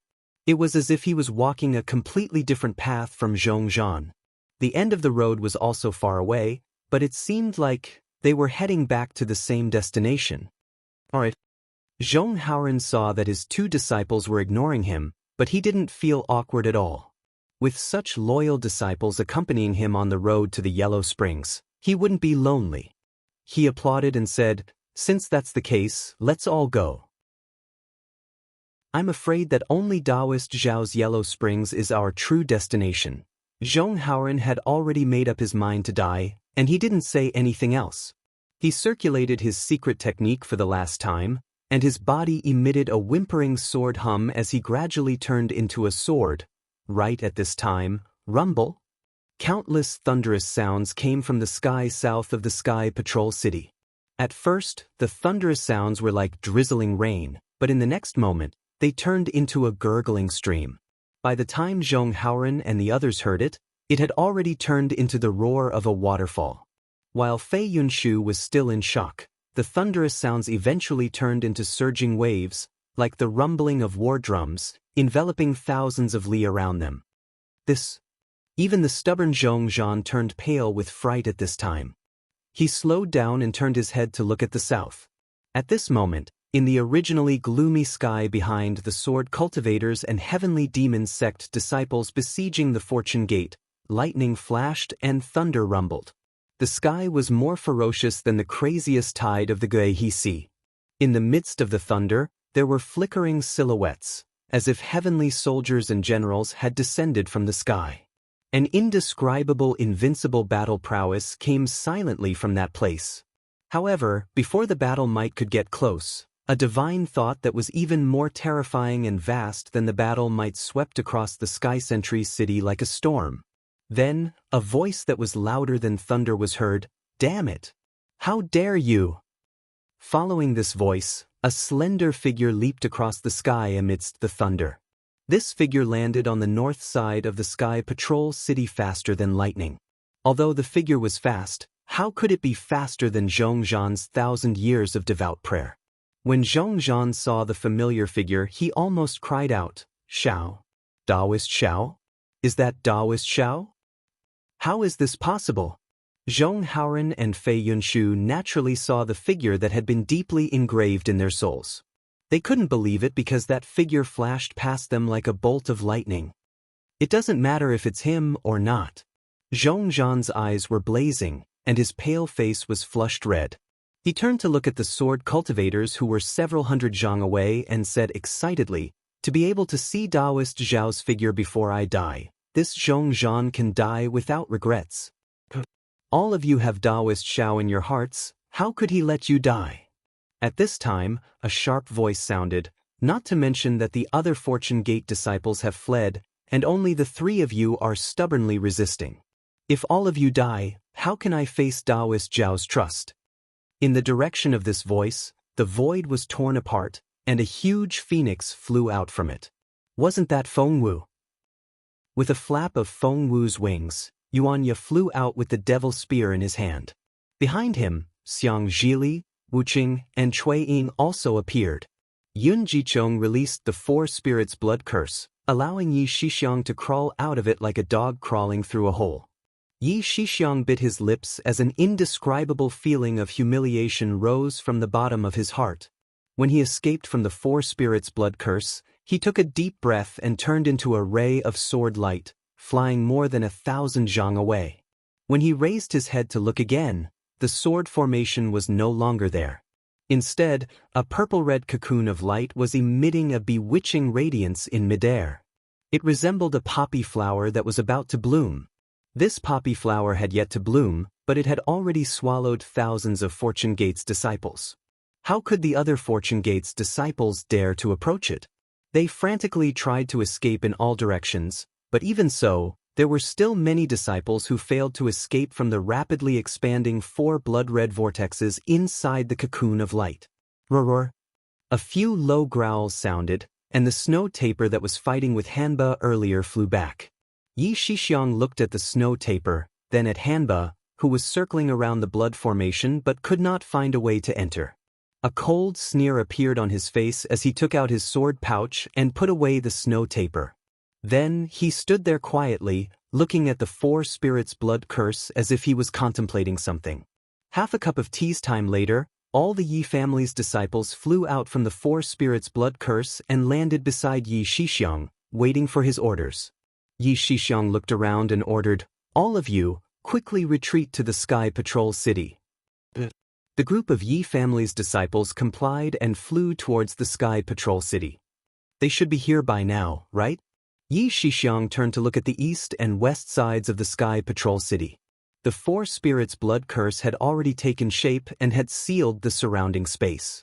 Yi Shixiang's divine sense couldn't penetrate it, and even his gaze couldn't see through the distorted space.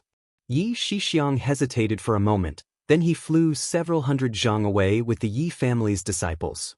At this time, a loud boom came from the distance. Yi Shixiang immediately stopped and turned to look at the source of the sound. On the south side of the Sky Patrol City, a scarlet flying sword several dozen zhang in length was flying at an extremely fast speed, tearing apart the dark clouds in the sky. Coincidentally, a pillar of sunlight pierced down like a light sword. It streaked across the sky and directly landed on the 4 spirit blood curse behind Yi Shixiang. Ha! Yi Shixiang laughed loudly and clapped his hands. Needless to say, this must be the Fortune Gate's signal to retreat. Since the Fortune Gate is retreating, Then the three-sword sect and the heavenly demon three sects must be here. What is there for this old man to worry about? With that said, Yi Shixiang's figure flickered as he turned into a sword light and flew under the four spirits' blood curse. It looked like he wanted to rush into the four vortexes supporting the light cocoon. However, the four spirits' blood curse had shackled the surrounding space. Layers upon layers of rock-like fluctuations had appeared in the area enveloped by the four purplish-red vortexes. These fluctuations had blocked Yi Shixiang's divine sense and even blocked his figure. Yi Shixiang snorted coldly. Sword light flickered around his body and turned into a giant sword in the blink of an eye. Clang! The giant sword pierced through the void, heading straight for the four spirits' blood curse. Unfortunately, even though the surrounding space was trembling, and the two vortexes closest to it were shaking, the giant sword only managed to pierce half a foot into the space before it was stopped. Yi Shixiang. Yu Tong inside the four spirits' blood curse seemed to have noticed something and roared, "What are you doing?" Hee. Yi Shixiang recovered from the sword light and shouted, "You dare to snatch the Tao companion that this young master has his eyes on? This young master would rather defy the old master's order, to save Fairy Hong Xia. You dare!"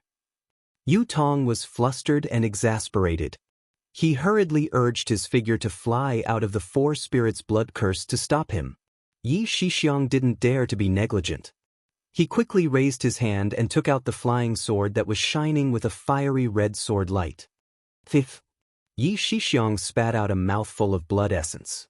Boom, boom, boom. The giant sword let out a rumbling sound. The ancient runes on the giant sword started to swim like tadpoles. In just a moment, the blood essence dyed all the tadpoles. Then, with a series of popping sounds, all the tadpoles exploded. The broken runes fell off like crumbs. Following the disappearance of the runes, rays of dazzling golden light blossomed from the flying sword.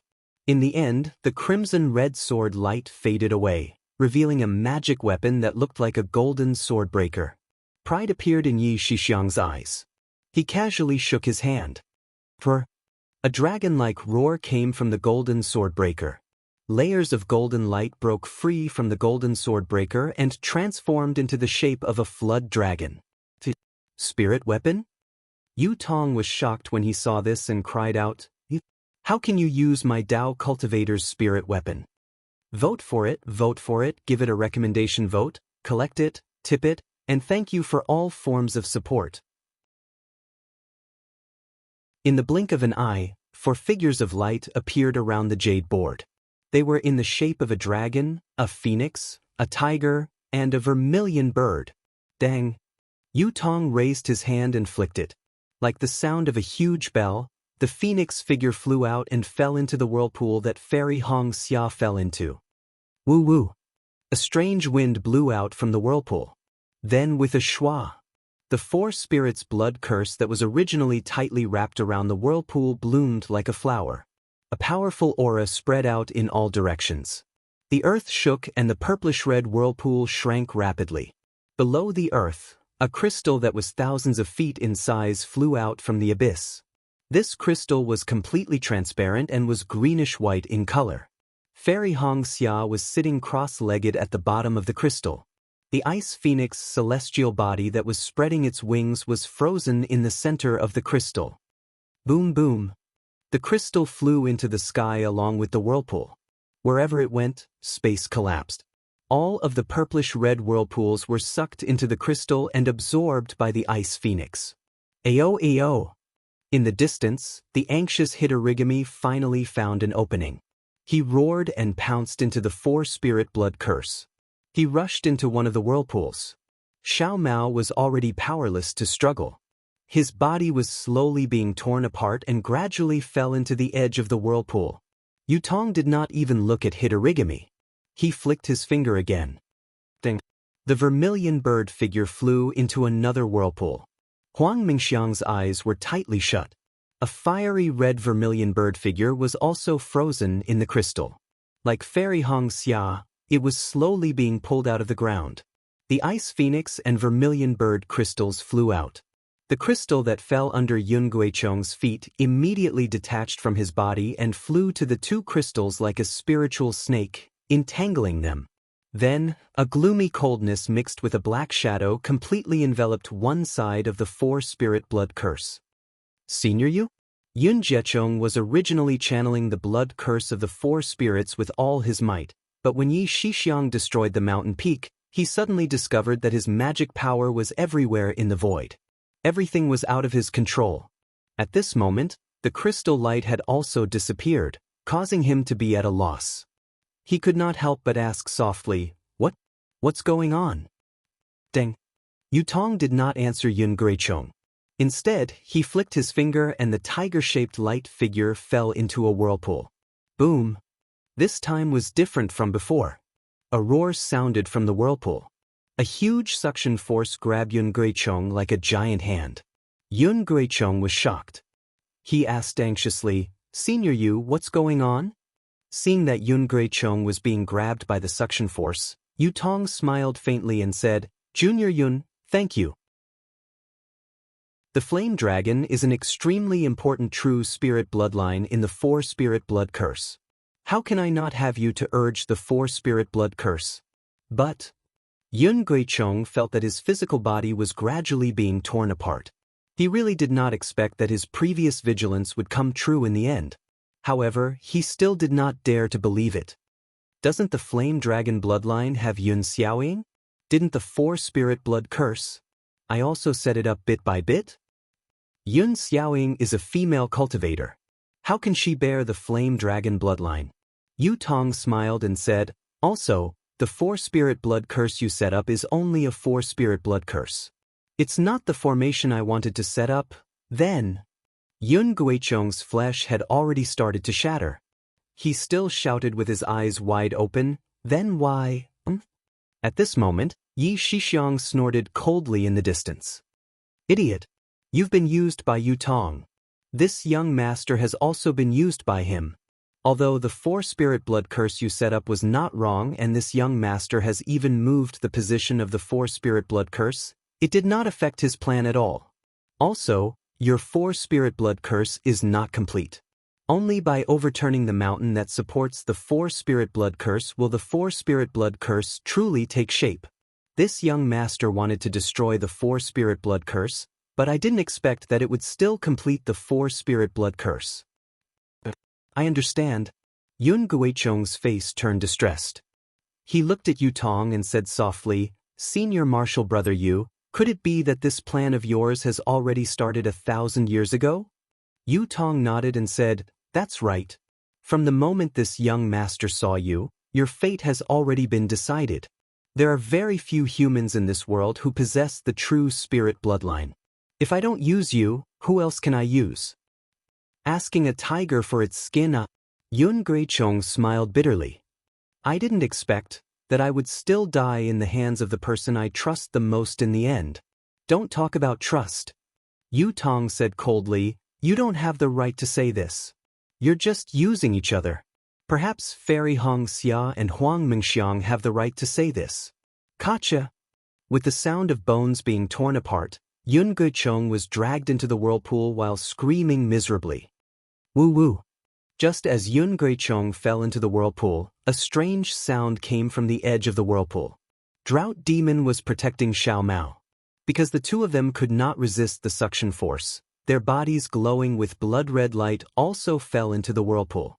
Then, with a rumbling sound, Yun Xiaoying and the flame dragon celestial body also turned into crystals and flew out. However, Yun Xiaoying had already turned into an empty shell. Her flesh and blood had long been minced. As the third crystal flew out, a layer of heat and light was born from the crystal, piercing into the void and separating the entire space from the ice phoenix and the vermilion bird. Yi Shixiang narrowed his eyes and watched all of this. He sensed a kind of barrier that he could not resist slowly appearing from the light and darkness. An inconceivable feeling arose. His figure was pushed back. Even the dragon image of the golden Jian could not resist. He looked at Yu Tong again. He was not in a hurry to push the last tiger-shaped light shadow into the whirlpool. Instead, he formed hand seals again and sent rays of light into the three crystals. Countless strange light shadows were born. Waves of movements that seemed like the groans of heaven and earth were emitted. Gradually, all the light shadows and strange phenomena converged into the three crystals. This, Yi Shixiang asked in a deep voice, this is the legendary Four Spirits' sacred body, right? Yu Tong raised his brows. His hands did not stop forming hand seals. Instead, he looked at Yi Shixiang with slight surprise and said, Yin, your knowledge is not bad. You can actually see that this is the Four Spirits' sacred body? This time, Yi Shixiang did not deny it. Instead, he asked back, the so-called Four Spirits' sacred body is a physical body condensed from the bloodline of the Four Sacred Spirits. Even my Yi clan does not know about this kind of secret technique. It seems like only the people of the immortal world know about it. Yu Tong, where did you come from? At this point, Yi Yaotian, who had transformed into Yi Shixiang, suddenly asked, who exactly are you? Where is Immortal Emissary One? Ah. Yu Tong raised his head and laughed loudly. He said, Yi, oh yeah, where could Immortal Emissary One be? He's far away on the horizon, but right in front of you. As he spoke, Yu Tong pointed at the last tiger-shaped light shadow. That light shadow fell into the whirlpool with a dang sound. Then, an enormous suction force actually firmly grabbed Yu Tong himself. P.S. Fellow Taoists who like this book, please go to Qidian to subscribe to support, vote for a monthly vote, vote for a recommendation vote, bookmark, tip, and thank you for all forms of support. Thanks to Benben, Xiaohua, Dongfang Yushan, Honghua, Chen Fangoyang, Wu Qing, Alun, Jeshin, Li Xiao 777, Little Duan Demonflower, and so on for their tips. Today, I'll add more chapters for you guys. Some of the names of the members were not completely counted. I hope everyone can understand. Also, if nothing unexpected happens, today will be the last time I'll update 10 times in a row before the end of God Cultivation. I hope everyone likes it and cherish it. Chapter 5189. Woo Woo. A faint black shadow suddenly emerged from Yu Tong's forehead, and a human figure the size of a thumb flew out from within. This figure wasn't complete, and it looked scattered. Between each fragment, there were strange distortions, and within each fragment, there were different degrees of dark light trembling. Following the appearance of the human figure, countless bright silver immortal chi emerged from the void, rushing into the shadows like strands of hair. A moment later, a thumb-sized figure flashed with silver light and appeared. Although this figure was very small, the silver light it emitted was so brilliant, and the aura it emitted was so fierce and vast that it actually caused the void to collapse. Your immortal envoy one? Damn it, why didn't this old man think of it? Seeing this aura, Yi Yaotian's entire body went limp. He let out a low cry, wanting to escape, but he couldn't even move a finger. Yi Yaotian, the silver figure said indifferently, this old man is only willing to cooperate with you because you're the head of the Yi family. It's a pity you don't know how to cherish it. If you didn't ruin this old man's plans today, when this old man controls the Dawn Rain continent in the future, it would be the day your Yi family dominates the world. Today, you've truly disappointed this old man. Following the silver figure's words, Yu Tong's body was also minced, falling into the vortex. At the same time, the Yu family disciple named Yu Insong was left with only an empty shell, flying out with the silver tiger body. Immortal Envoy, please spare my life. Immortal Envoy, please spare my life. Yi Yaotian couldn't care about anything else, and hurriedly begged, since you need subordinates in the Dawn Rain continent, this junior and my Yi family disciple are willing to serve Immortal Envoy. The human heart.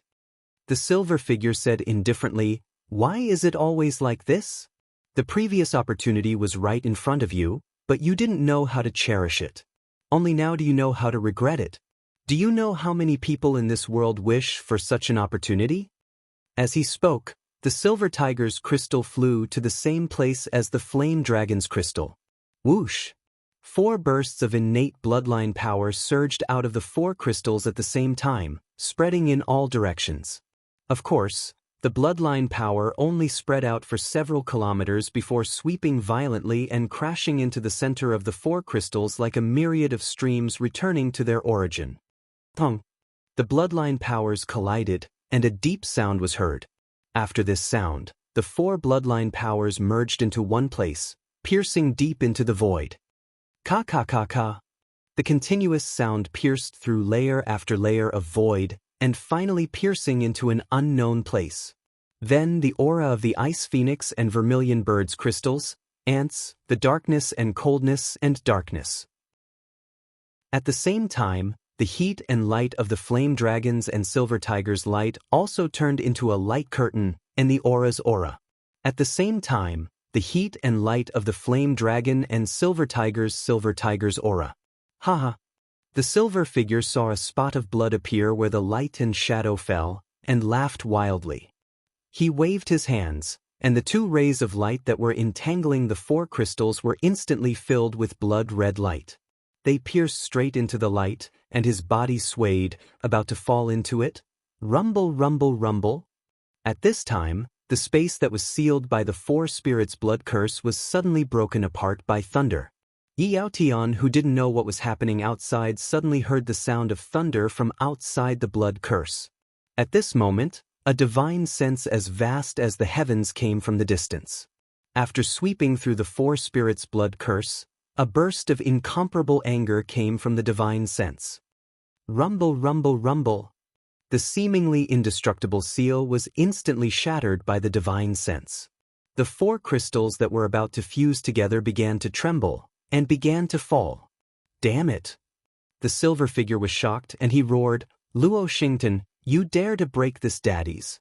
No, you're not Luo Xingtian. You actually have the strength of a great saint of the demon race? Following the silver figure's shocked roar, a voice louder than thunder came, damn it! How dare you!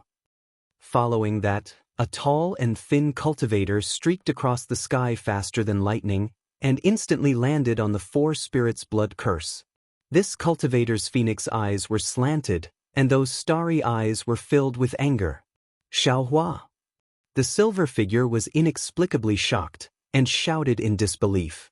Yan also cried out, Spiritual Master Xiao? You're not dead yet? Unfortunately, Xiaohua's gaze was fixed on Fairy Hong Xia, who was sealed in the crystal, and completely ignored their shock.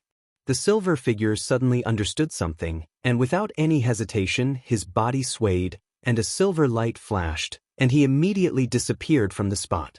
He had been killed by the great saint of the demon race and the celestial envoy's human form. How could he not know the power of the great saint of the demon race?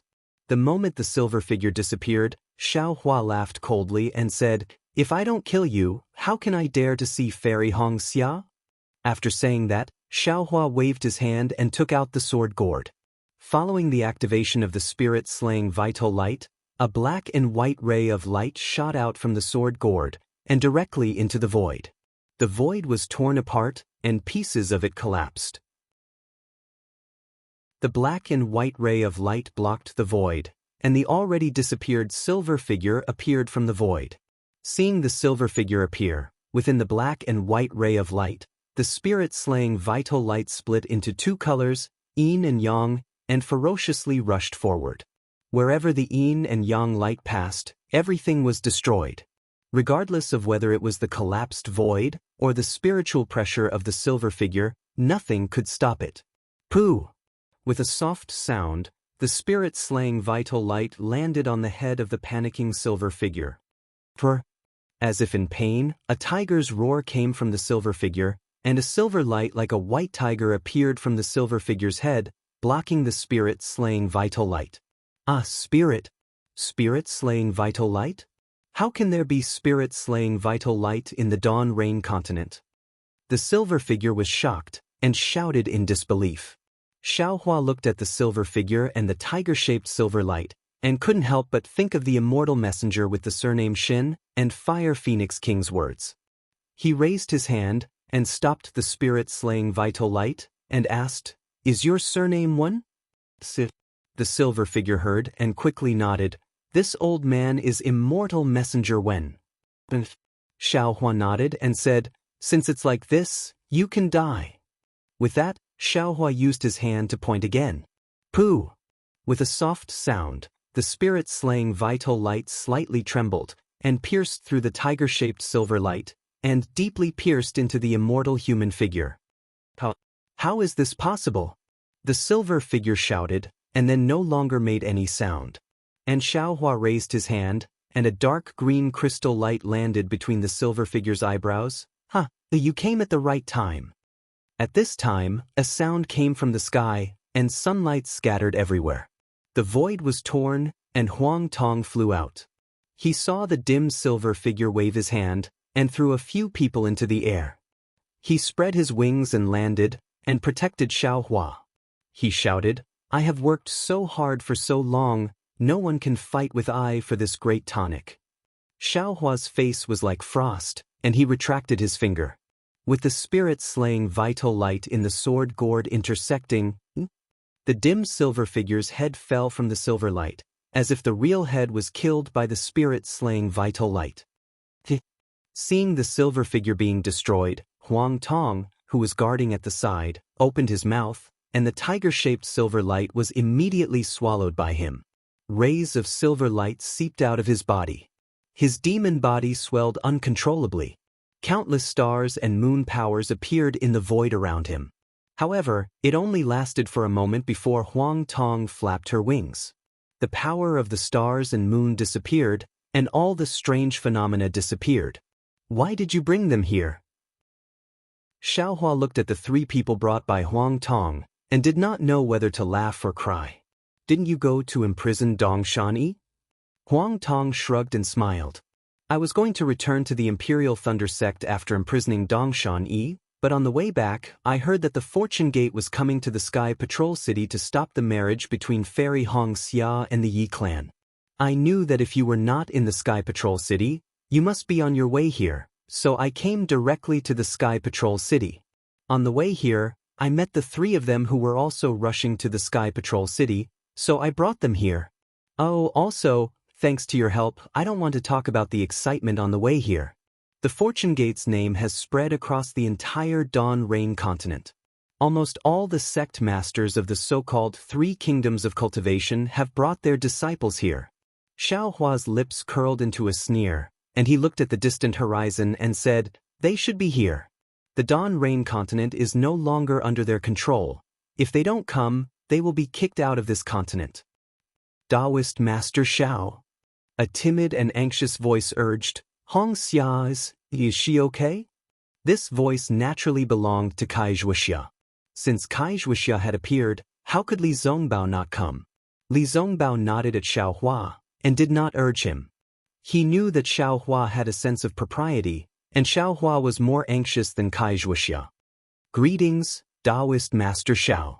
After Yi Yin respectfully bowed to Xiaohua, his gaze fell on Yun, who was beside him, who was in a daze. Taoist Kai, don't worry. Xiaohua said to Kai Zhuoxia, this is a demonic formation to achieve the four spirits' sacred body, and it is mixed with immortal spiritual energy.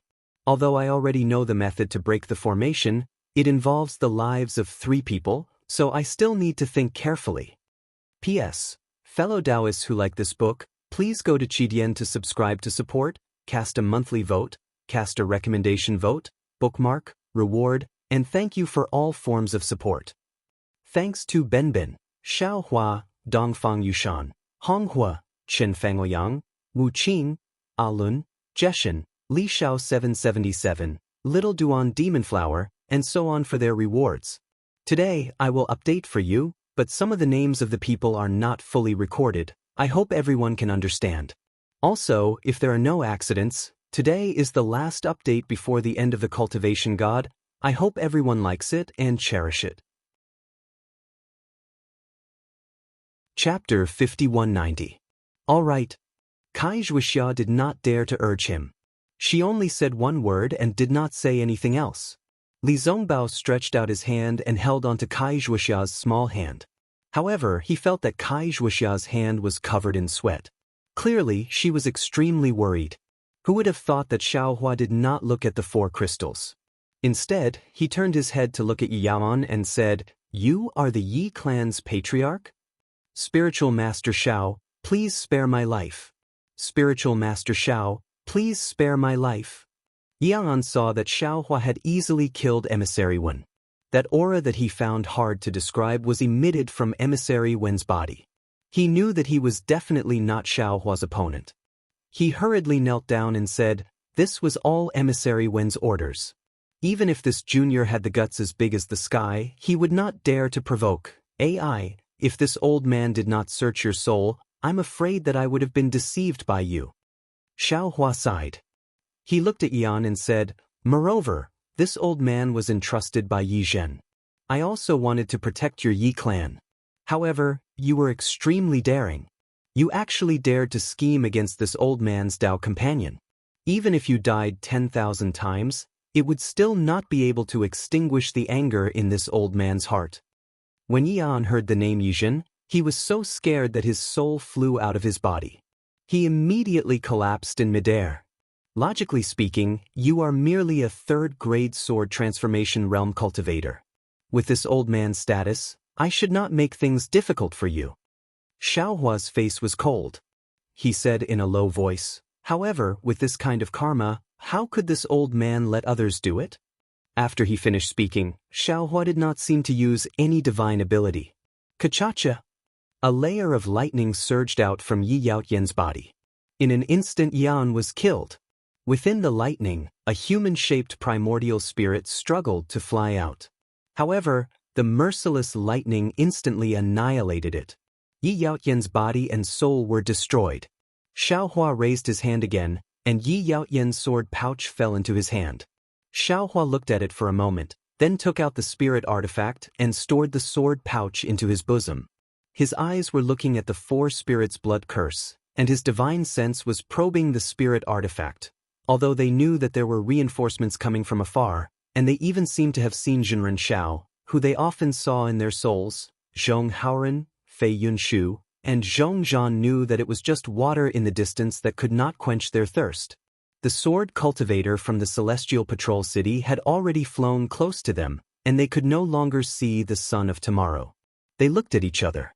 Their previously despairing hearts were now filled with hope, and an inexplicable joy surged into their hearts.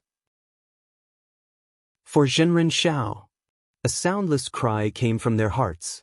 The three of them urged their sword lights and Jinyuan to rush toward the sword cultivator like moths to a flame. They wanted to emit the last bright light before they died. At this critical moment, Feng Wu arrived and released Yuan Ye and the others. Yuan Ye stood in midair and immediately saw the danger Zhong Haoren and the others were in. He roared, "Who dares to hurt my Fortune Gate's disciples?" As he spoke, he swung the devil spear in his hand. Swish!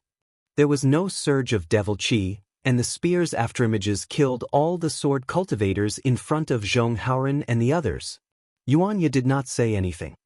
He waved his hand and pulled the three of them up into the sky. As for the other Celestial Patrol City's sword cultivator disciples, they paused for a moment when Yuan Ye made his move. Then, they rushed toward the Fortune Gate's disciples who were fighting with the Void Heaven Sword School in the south. They knew they were no match for Yuan Ye, so they didn't even bother to look. Yuan Ye arrogantly swept his gaze over these ant-like sword cultivators. He disdained to make a move. Zhong Haoren and the others were still in a state of shock. They looked at Yuan Ye and the Feng Wu in confusion. Zhong Haoren was about to say something when Feng Wu's eyes flashed with joy. He exclaimed, "Oh my, there's actually something good." But before he could finish, Feng Wu's figure disappeared in a flicker. Senior. With Feng Wu gone, the pressure in the sky was greatly reduced. Zhong Haoren's mouth was dry. He looked at Yuan Ye, Xiang Zhili, and the others, then saluted Yuan Ye. "Junior, thanks Senior for saving my life. May I know if Senior..." Zhong Zhan was the most alert. He had heard Yuan Ye's shout at the critical moment. When he saw Zhong Haoren saluting Yuan Ye, he bowed to Xiang Zhili and the others. "Junior Zhong Zhan, thanks Senior for saving my life. May I ask if Senior is also a Fortune Gate's disciple?" Yuan Ye ignored Zhong Haoren. It was not that he looked down on Zhong Haoren, but he did not understand the situation on the Dawn Rain mainland and was unwilling to speak. At this time, Xiang Zhili looked regretful as he said to Zhongzhan, "AI, it's a pity that I'm not a Fortune Gates disciple." Then, Zhongzhan was stunned and turned to look at Yuan Ye in confusion. At this time, Xiang Zhili's drawling voice sounded again, "I want to enter the Fortune Gate, but foster father said that there is no need for me to enter. The Fortune Gate belongs to him, which means it belongs to me." Ah? Zhongzhan was shocked. He looked at Xiang Zhili again, and a bad feeling rose in his heart. Don't listen to his nonsense. Yuan Ye couldn't help but say, "Sect Master has said that the Fortune Gate belongs to all Fortune Gate's disciples." Yuan Ye suddenly raised his head and looked at the east side of the Sky Patrol City. A sharp sword light was rushing towards them like a meteor. The sword light's momentum seemed to be able to tear the sky apart. His name is Xiang Zhili, a disciple of the lightning-controlling sect's Thousand Lightning Valley. He is also Taoist Zhao's foster son. You can ask him if you have any questions. As Yuan Ye said this, his figure flickered, and a brilliant light surged around him. In just a moment, his fierce demonic aura blocked the sword light. "Xiang Zhili? You're Xiang Zhili?" Zhong Haoren was even more shocked. He looked at Xiang Zhili and said, "What's wrong? Haven't you seen such a young nascent soul realm senior?" Xiang Zhili asked with a smile, "Why aren't you coming over to greet him?" Yes. Zhong Haoren, Zhongzhan, and Fei Yunshu were overjoyed. They hurriedly tidied up their blood-stained robes and prepared to greet Xiang Zhili. Xiang Zhili was obviously joking with them.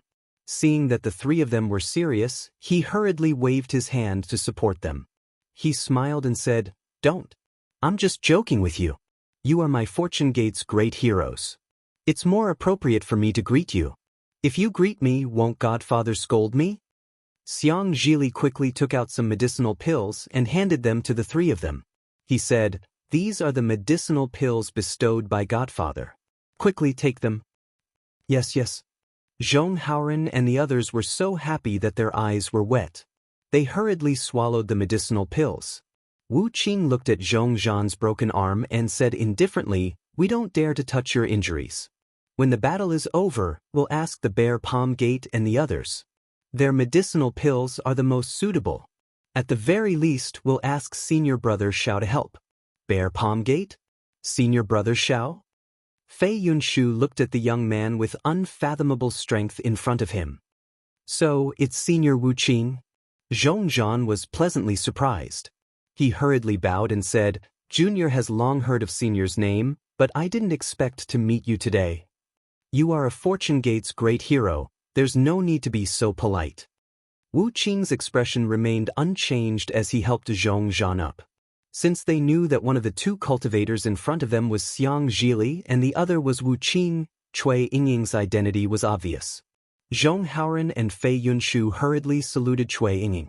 "Get up." Cui Yingying's voice was still shy, and her face was flushed red. She helped the two of them up, then took out a jade bottle and handed it to Zhongzhan. "This is a medicinal pill given to me by Gate Master Li Xiang. He said it's for Fortune Gate's disciples to treat external injuries. Try it. This is Senior's medicinal pill. Junior doesn't dare to take it." Zhongzhan hurriedly waved his hand to decline. "Quickly take it," Cui Yingying said in a low voice. "Your injuries are very serious, and we don't know when this battle will end.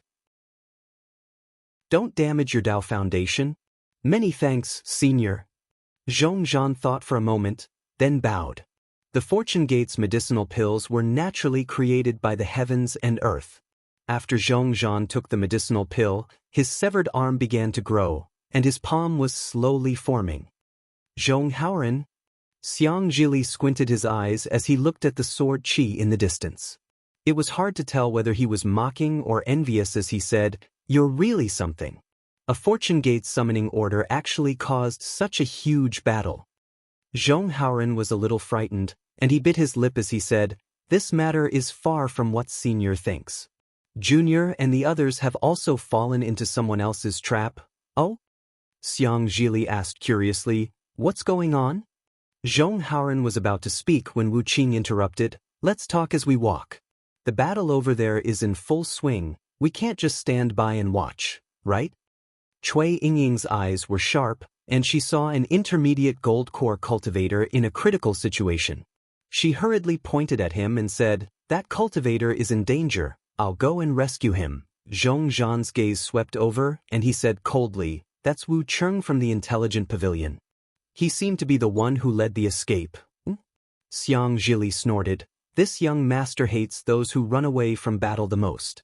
Junior sister, don't bother with him. It's better if he dies." "Yes, eldest senior brother." Although Cui Yingying couldn't bear to see him die, she still listened to Xiang Zhili and didn't move. Zhong Haoren said in a low voice, "Actually, the situation was critical at that time, martial uncle." Fei Yunshu hurriedly reminded, "When Wu Cheng escaped, the sword cultivators who surrounded him had yet to appear." "Okay." Zhong Haoren was a little dejected, but he asked again, "Senior, what's the deal with the Bear Palm Gate and Gate Master Li Xiang that you mentioned earlier?" "Of course these two are the Gate Masters of the Fortune Gate," Xiang Zhili said with a smile, but he had just said a few words when he became impatient again. He turned to Cui Yingying and said, "Junior sister, Li Xiang taught you a lot of cultivation techniques, so you must be familiar with the Fortune Gate. Why don't you tell me? P.S. Fellow Taoists who like this book, please subscribe to it at Qidian, vote for it, give it a recommendation vote, collect it, and give it a tip. Thanks to Benbin, Xiaohua, Dongfang Yushan, Honghua, Chen Fangoyang, Wuqing, Aluan, Jeshan, Li Shao 777, Little Duan Demonis, Taoist Shao, Little Jianjian, Theblisky 1, Kai Gue Hun, Favorite Tanhua, Divinity Cultivation Fan, Guff 8547985, and so on. Today, I'll add more chapters for you, but some of the names are not fully accounted for, so I hope everyone can understand. Also, if there are no accidents, today is the last time I'll update 10 times in a row before the finale. I hope everyone likes it and cherishes it. Chapter 5191. Yes, eldest senior brother. Cui Yingying responded as usual and slowly told him what she knew about the Fortune Gate. Zhong Haoren, Fei Yunshu, and Zhong Zhan listened attentively and flew to the battlefield under the protection of the three nascent soul masters. Zhong Haoren and the others were naturally saved from death's door.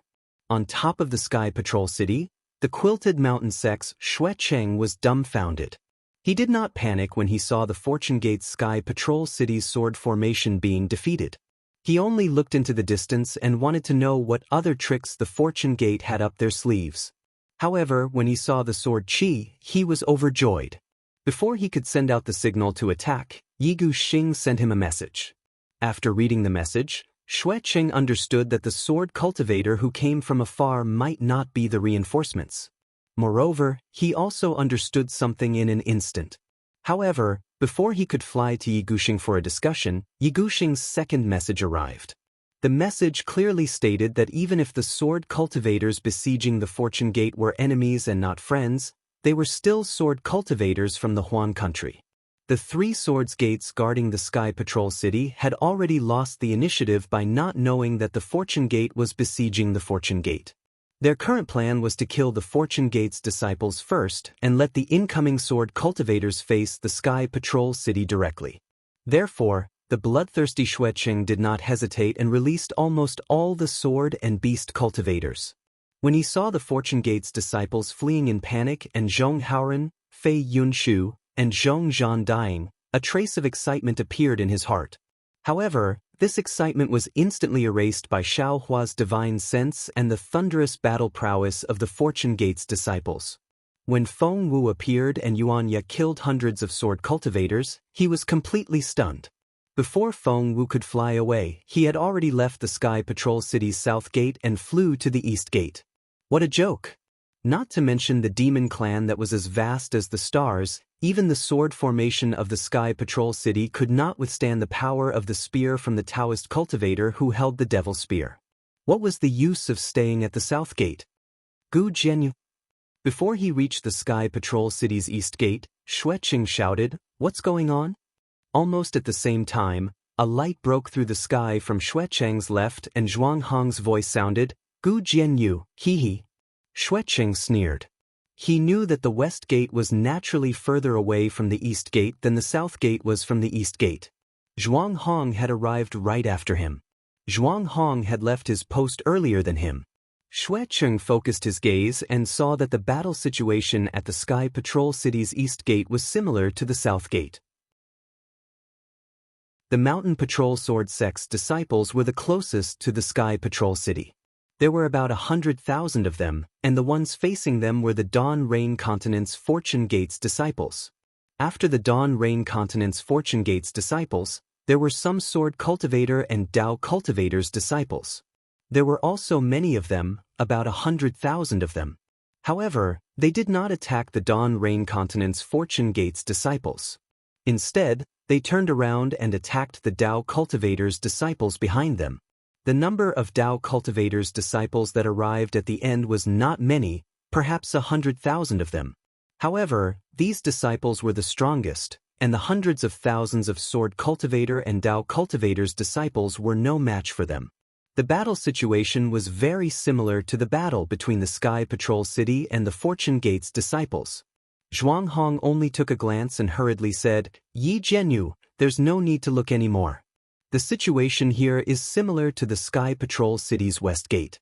I'm here to ask for your advice because I don't understand. What should we do next?" Yi Guxing shook his head slightly and replied, "I don't know either.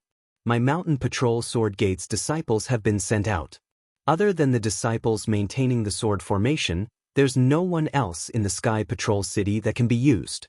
Moreover, the situation is unclear, so we can't participate in the battle personally."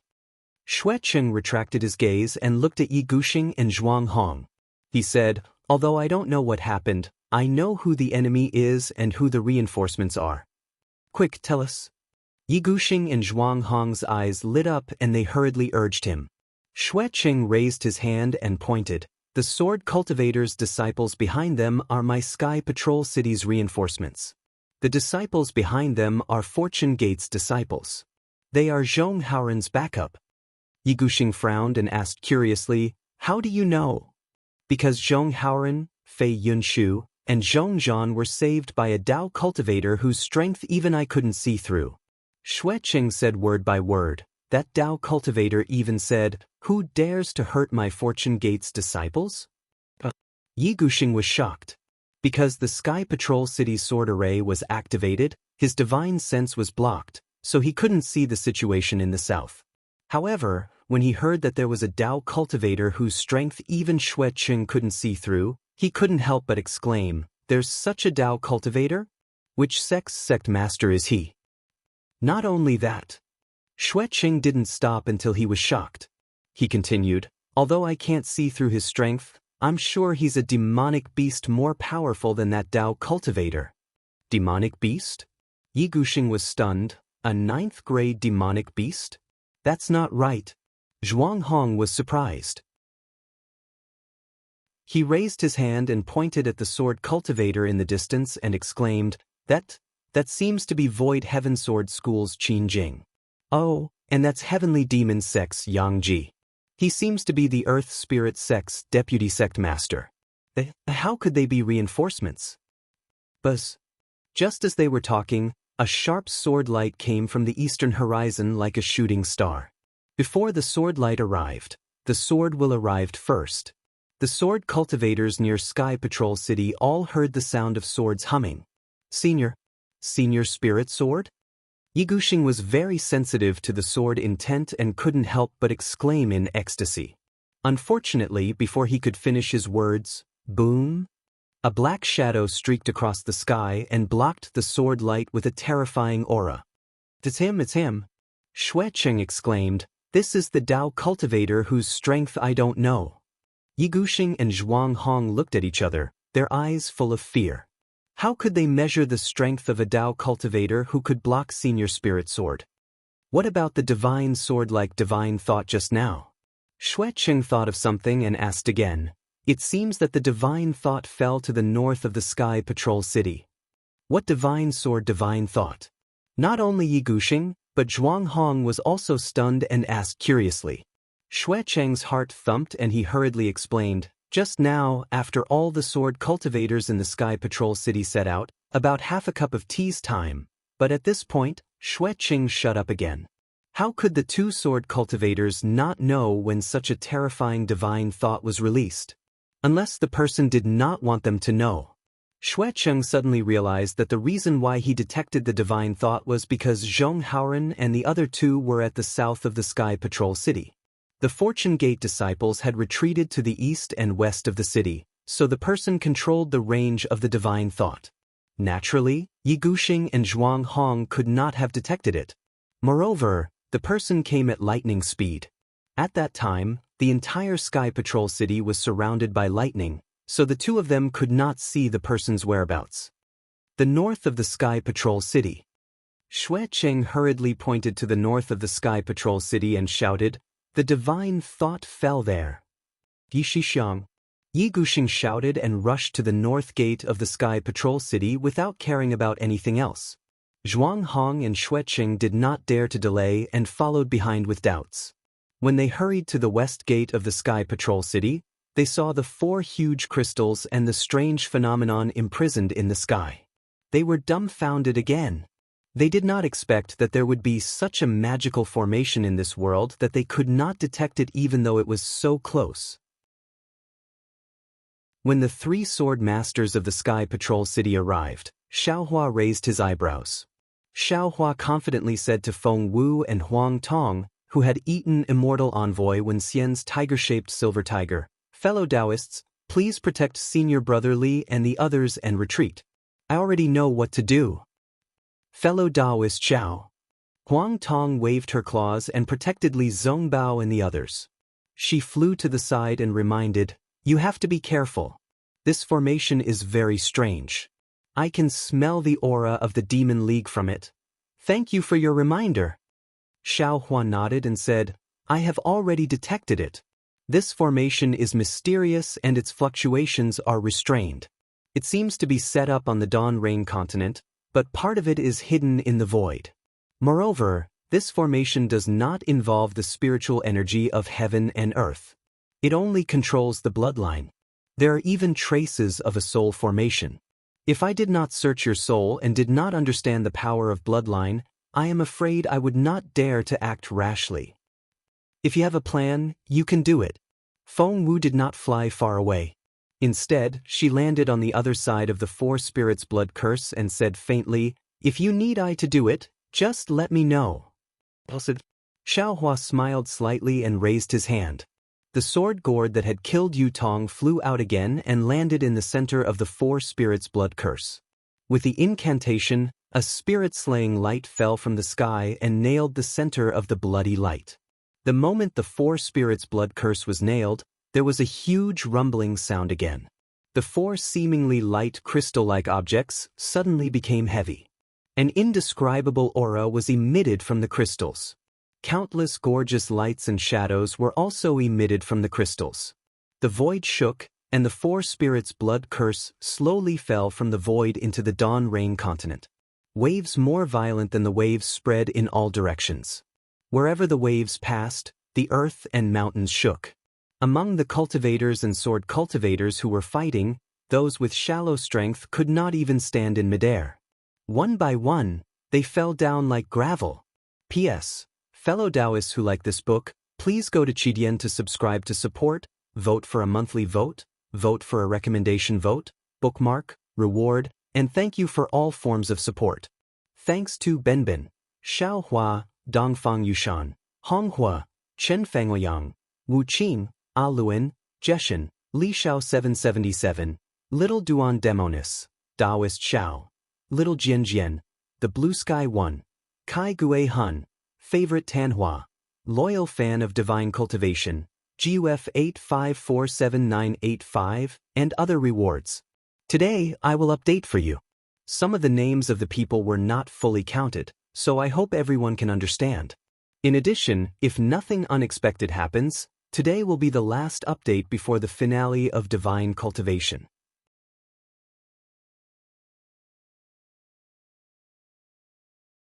Chapter 5192.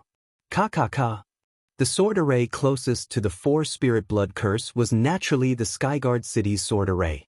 Under the 4-spirit blood curse's aura, the sword array immediately cracked and collapsed like a fragile ice cube.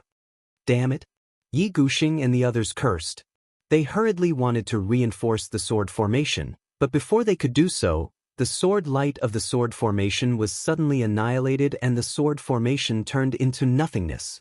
At the same time, above the 4-spirits blood curse, the lightning in the sky reappeared and an indescribable confinement of heaven and earth gradually formed around the lightning. Xiaohua's figure stood in the middle of this strange phenomenon with a strange expression on his face. He thought to himself, "Oh my, no wonder the 4-spirits blood curse used by the immortals in the immortal world to condense the 4 sacred spiritual bodies has such a strange phenomenon even before it is activated. This kind of formation based on the immortal formation should not exist in the Dawn Rain continent." However, to Fairy Hong Xia and the others, this immortal formation is a great calamity, but at the same time, it is also a great opportunity. I originally wanted to let Fairy Hong Xia use the Phoenix bloodline when I saw her, but now it seems that without my help, she will only be able to use it after 1,000 years. Putting aside the fact that Xiaohua had waited for the 4-spirit blood curse to completely escape from the void before he took action to break the array, the Dawn Rain continent's aura alone was so vast that not only did it obliterate the Sky Patrol City's sword array, but it also spread to the surroundings of the Sky Patrol City. Wherever the aura passed, there would be explosive sounds and the heaven and earth would shake unceasingly. In particular, under the 4-spirits blood curse, the 4 huge abysses that previously hid the 4-spirits' celestial bodies were now exuding a faint black gas. The black gas did not rush out of the ground, but entangled on the surface like spiritual snakes. Within the abysses, more faint black gas spread rapidly in the direction of the sword tomb along with the aura and fluctuations of the blood curse. As for the depths of the sword tomb, there was an inexplicable space that was shrouded by the faint black gas. On the surface of the space, countless black gas were like countless tentacles that reached into the earth and covered thousands of miles. The black gas of Sky Patrol City was just a few wisps of this black gas. The huge fluctuations had weakened by the time they reached the space, but the fluctuations still shook the black gas like seaweed swaying in the silent undercurrents of the sea. As the ripples spread into the space, a somewhat obscure voice sounded from deep within the space. Immediately, the black chi in the entire space began to ripple, forming numerous tiny whirlpools all over the place. The black chi fell into the whirlpools and slowly disappeared. Tiny ripples were formed in the space. Following the ripples, a human-shaped figure that was dozens of feet in size was revealed. In the beginning, the outline was just a few lines. The thickness of the lines was uneven, but they were all pitch black, as if they were drawn with ink. As for the vortexes, they were all over the 2 ends of the lines. After a while, sizzling sounds came from these lines. The pitch-black lines on the lines were like drops of ink dripping into clear water. They began to spread within the outline, and a faint human body appeared as if ink had been splashed onto it. It seemed very slow, but in fact, it was extremely fast. A faint human figure seemed to have crossed the void and appeared in the space. The human figure's body was covered in black chi, and his face could not be seen. As the black chi took shape, it gradually condensed on the surface of the human figure, turning into a pitch-black Confucian robe and a Confucian crown. The little thing from the immortal world has really made a move.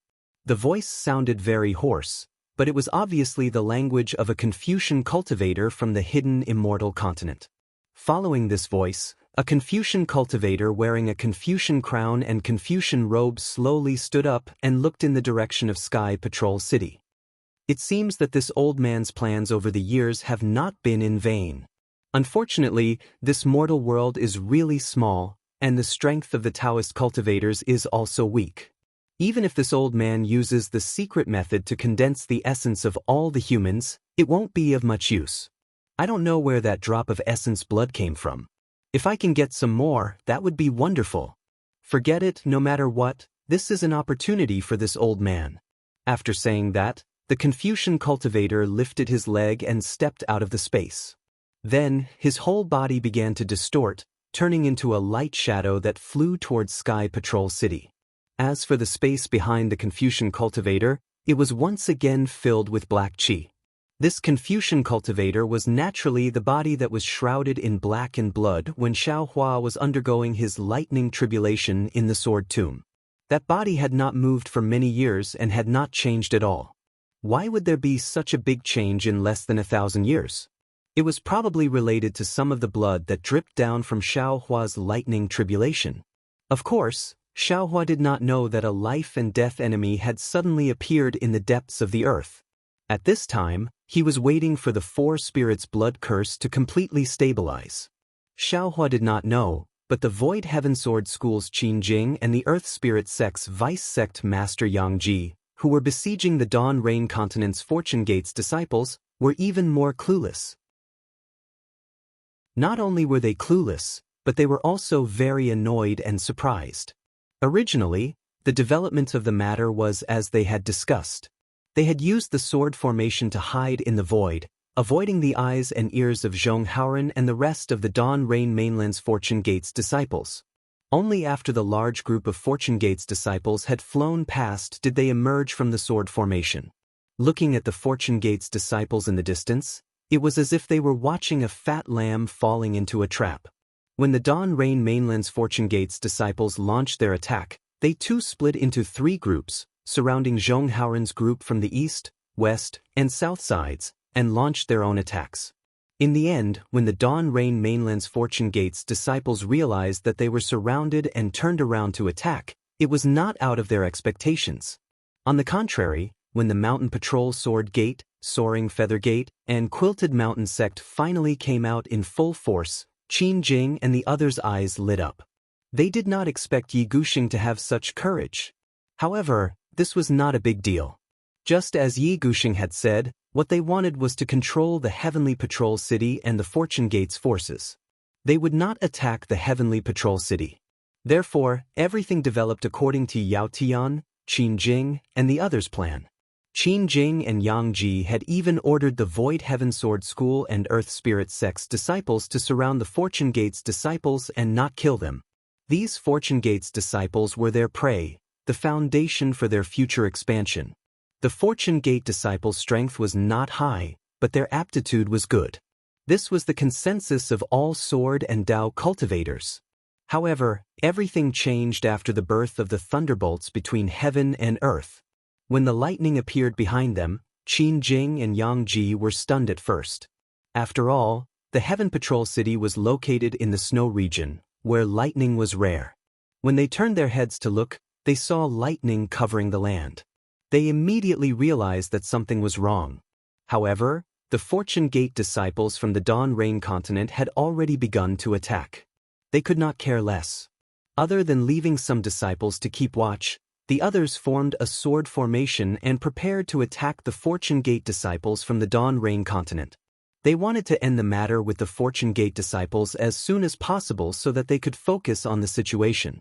Their plan was extremely good, but they had underestimated the strength of a true Fortune Gate disciple.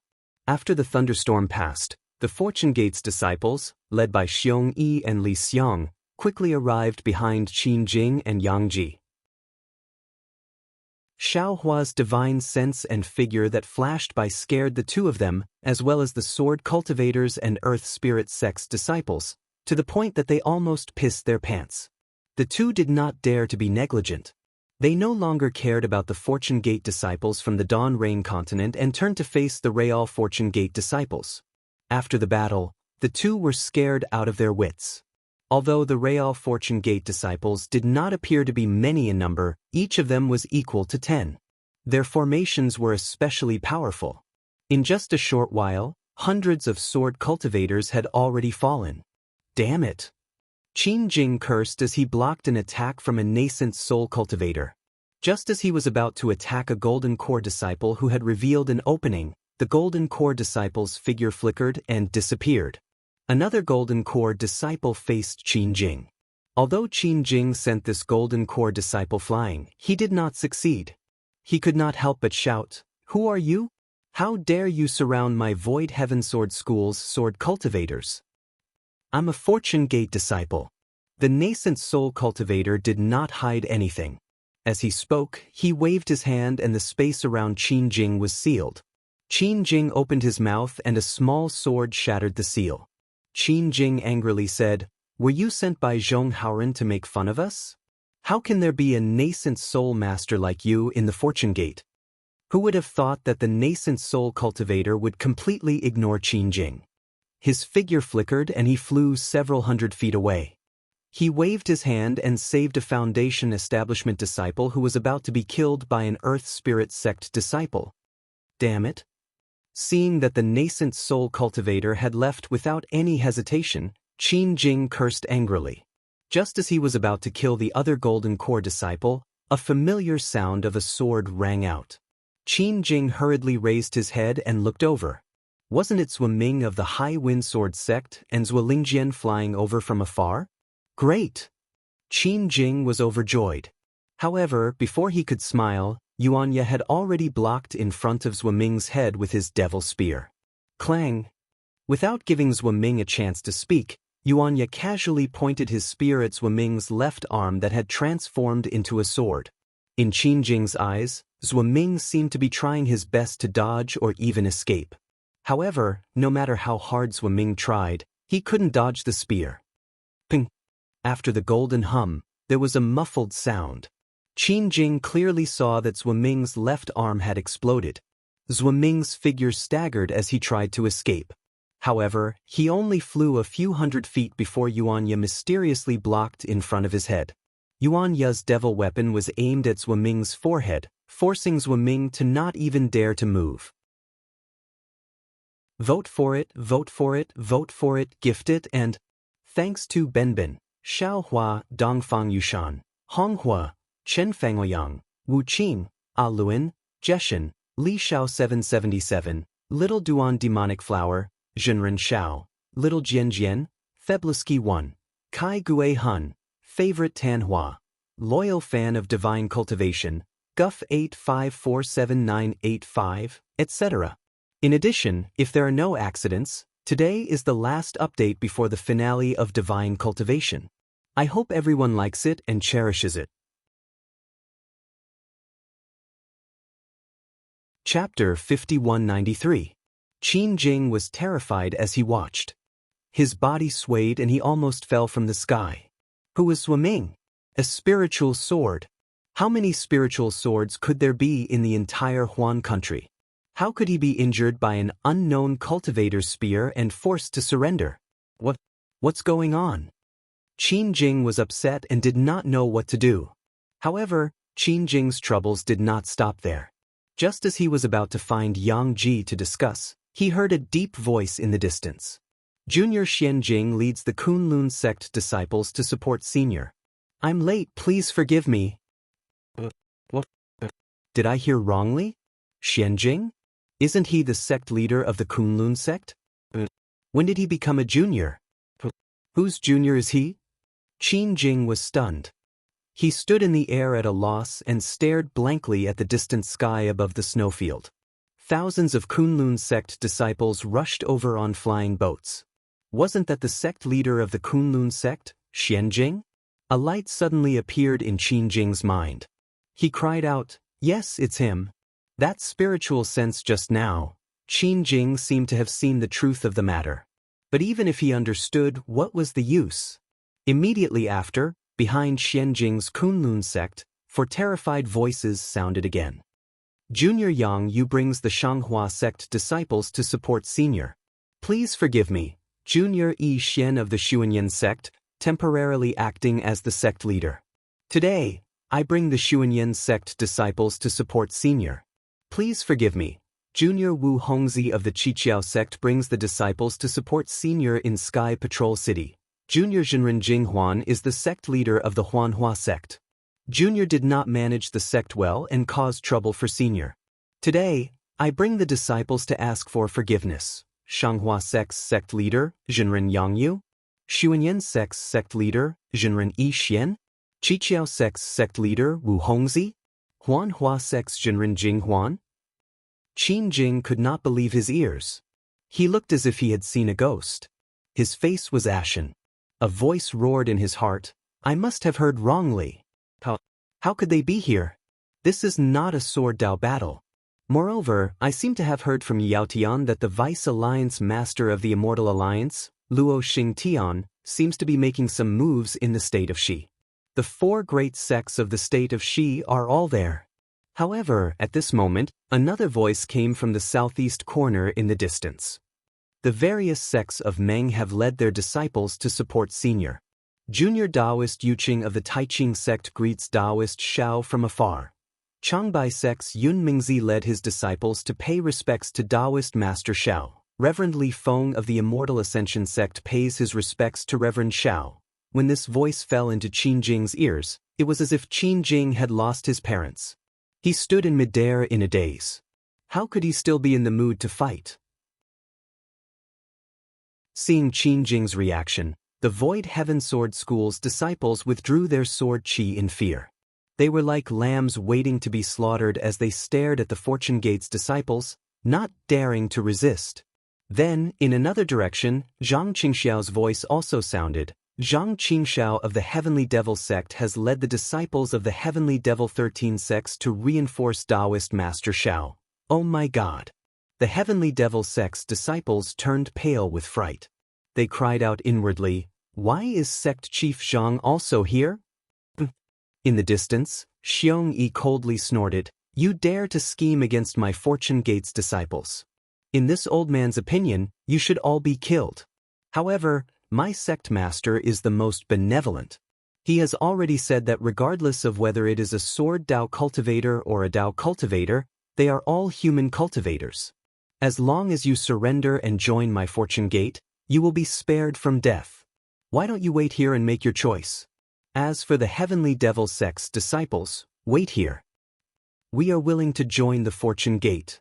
Before Xiong Yi could finish, a voice shouted. Then, Qin Jing saw the surrounding disciples surrender one after another. A sword Dao battle?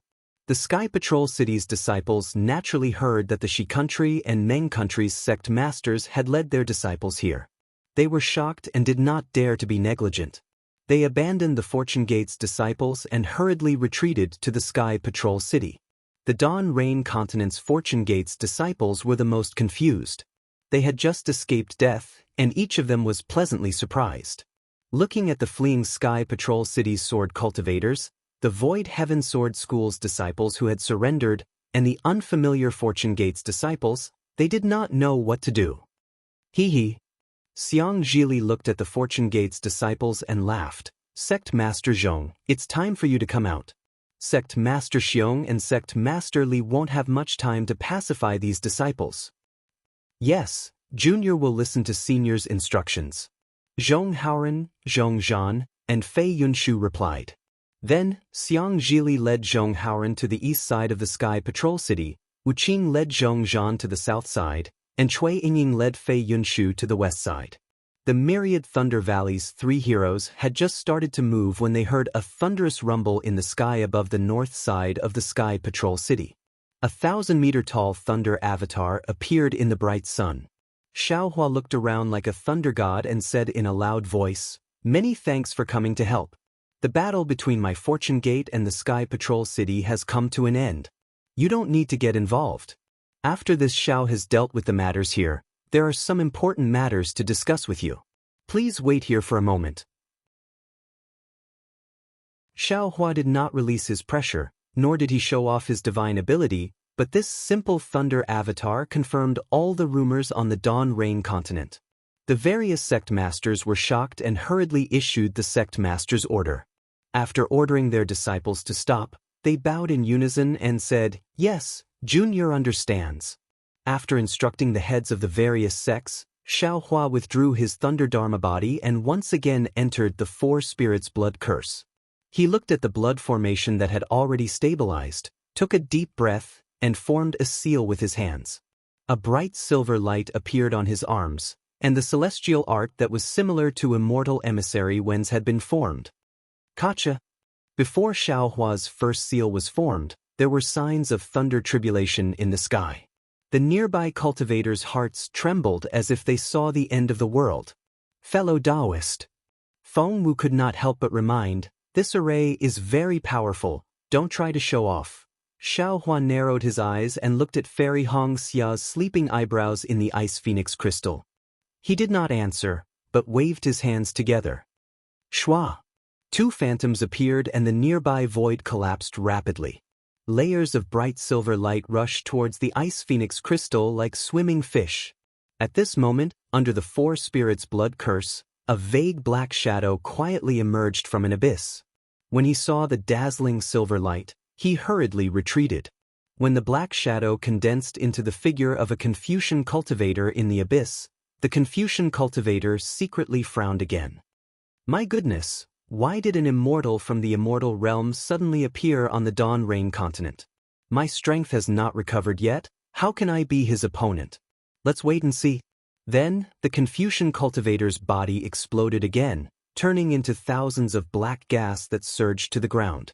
Some fell under the four spirits' blood curse, some seeped into other places, but most of them happily pounced on the place where the previous battle took place, happily absorbing the blood qi and devouring the wandering souls. Xiao Hua was fully focused on saving Fairy Hong Xia and did not notice the abnormality of the black gas. When he saw the bright silver light of the immortal seal touching the ice phoenix crystal, Xiao Hua raised his hand and was about to point at the sword gourd. But when he saw that his right arm had turned bright silver, he hurriedly shouted, "Fellow Taoist Feng Wu, quickly lend me a hand." "No problem." Feng Wu whispered, opened his mouth and spat out a mouthful of demonic qi into the sword gourd. The spirit-slaying vital light in the sword gourd shone brightly. Wang wang. In the trembling sound, the spirit-slaying vital light nailed the void and a bloody light reversed back to the ice phoenix crystal. The moment the bloody light touched the crystal, the immortal seal also fell into the ice phoenix dharma body. Shwa! With a soft sound, the crystal melted rapidly and fell into the ice phoenix dharma body and Fairy Hong Xia's bloodline like snow water. TSK. The Confucian cultivator's primordial spirit, hidden in the dark, could not help but make a sound, as if he was extremely envious. This is the essence of thousands of bloodlines that have been purified by the four spirits' blood curse. This little girl seems to have the bloodline of the Phoenix clan and was originally an innate spirit body. After obtaining this bloodline, her blood qi and blood far surpass that of ordinary people. If she had a secret technique to condense essence qi, refining a few primordial spirit doppelgangers would be child's play. What a pity, Io! Suddenly, the Confucian cultivator's primordial spirit was even more shocked. Who is this immortal? He dares to use a forbidden technique? No, he is not an immortal, but a Taoist cultivator who is about to undergo a tribulation. My luck has come. The only thing that could shock the Confucian cultivator's primordial spirit was naturally Xiao Hua's soul technique. Seeing the essence of the bloodline fall into the ice phoenix dharma body and Fairy Hong Xia's body, the ice phoenix dharma body turned blood red and became more transparent. Fairy Hong Xia was also shrouded in a bloody mist. Xiao Hua pondered for a moment, then opened his mouth. Green seal text poured out, and with the chanting of ghosts and gods, thousands of wisps of dark green light fell into the ice phoenix dharma body and Fairy Hong Xia's bloodline.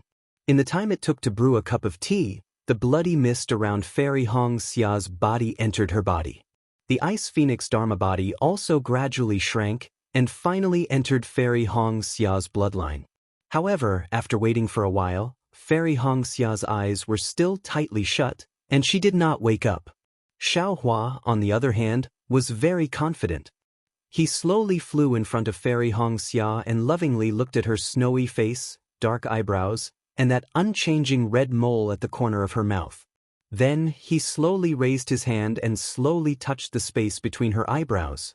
P.S. Fellow Taoists who like this book, please subscribe to it at Qidian, vote for it, vote for it, vote for it, give it as a reward, and thanks to Benbin, Xiao Hua, Dongfang Yushan, Honghua, Chen Fangliang, Wu Qin, A Luan, Jeshen, Li Shao 777, Little Duan Demonis, Taoist Xiao, Little Jian, The Blue Sky 1, Kai Gue Hun, Favorite Tanhua, Loyal Fan of Divine Cultivation, Guff 85478985, and so on. Also, if there are no accidents, today is the last update before the finale of Divine Cultivation. I hope everyone likes it and cherishes it. Chapter 5194. Oh! Where Xiaohua's finger landed, a strand of hair-like crystal light landed on Fairy Hong Xia's jade-like forehead. Fairy Hong Xia groaned and opened her eyes. Seeing Xiaohua's unforgettable appearance reflected in her starry eyes, a sweet smile appeared on her enchanting lips. Fairy Hong Xia was not surprised at all. She whispered, "Xiaohua, you're back?" With that, Fairy Hong Xia raised her arms and hugged Xiaohua. She pressed her face against Xiaohua's chest and closed her eyes in bliss. Xiaohua's eyes were moist. He already understood that Fairy Hong Xia did not have any change of heart. In the past 1,000 years, she had dreamt of his return more than once. It was as if she imagined hugging him like this every time. So when she suddenly saw him, she thought that it was still a dream. Therefore, she did not have any doubts and hugged him like before. Xiaohua's heart melted. Gentleness was a hero's grave. Facing such gentleness, how could Xiaohua still have any heroic spirit? He could not help but wrap his arms around Fairy Hong Xia, wanting to hug her too. However, his heart skipped a beat. He immediately waved his finger and a boundary appeared to protect his left side. As expected by Xiaohua, Fairy Hong Xia closed her eyes, raised her neck, and kissed his lips again. Xiaohua lowered his head and gently touched the trembling and moist area. He touched the fresh and jade-like lilac. It was just a touch, but the familiar scent, the familiar feeling, the familiar passion, and the familiar action immediately woke Fairy Hong Xia up. She let out a soft cry and opened her eyes. Her phoenix eyes narrowed as she shouted, "Who is it?" Before she could finish her words, Xiaohua covered her mouth again. Xiaohua's voice was a little muffled. "Of course it's your husband." Fairy Hong Xia responded a few times. Her whole body was weak. 2 lines of tears flowed from the corner of her eyes. Lilac also enthusiastically welcomed it. However, in just a moment, Fairy Hong Xia suddenly opened her mouth and fiercely bit Xiaohua's lips. Ouch! Xiaohua might not be in pain, but he still pretended to cry out, "Why did you bite me?" "Damn it!" Fairy Hong Xia fiercely pinched Xiaohua's armpit again and asked, "For the past 700 years, where have you been hiding? Why can't I find you?" Xiaohua was a little embarrassed. Just as he was about to speak, Fairy Hong Xia suddenly burst into tears again. "Ooh!" She threw herself into Xiaohua's arms and cried, "Xiaohua, where the hell did you go? Do you know how much I missed you?" "Don't cry, don't cry." Xiaohua hugged Fairy Hong Xia and stroked her long hair. Smelling the familiar scent, he said, "Isn't your husband back now? In the future, we will never separate again." Woo-woo. Fairy Hong Xia did not reply, she only cried in Xiaohua's embrace. However, in just a moment, Fairy Hong Xia suddenly came to her senses and hurriedly escaped from Xiaohua's embrace. She raised her head and looked around. Unfortunately, the space had already been sealed by Xiaohua. Other than the two of them, Fairy Hong Xia could not see anyone else. Where did this come from?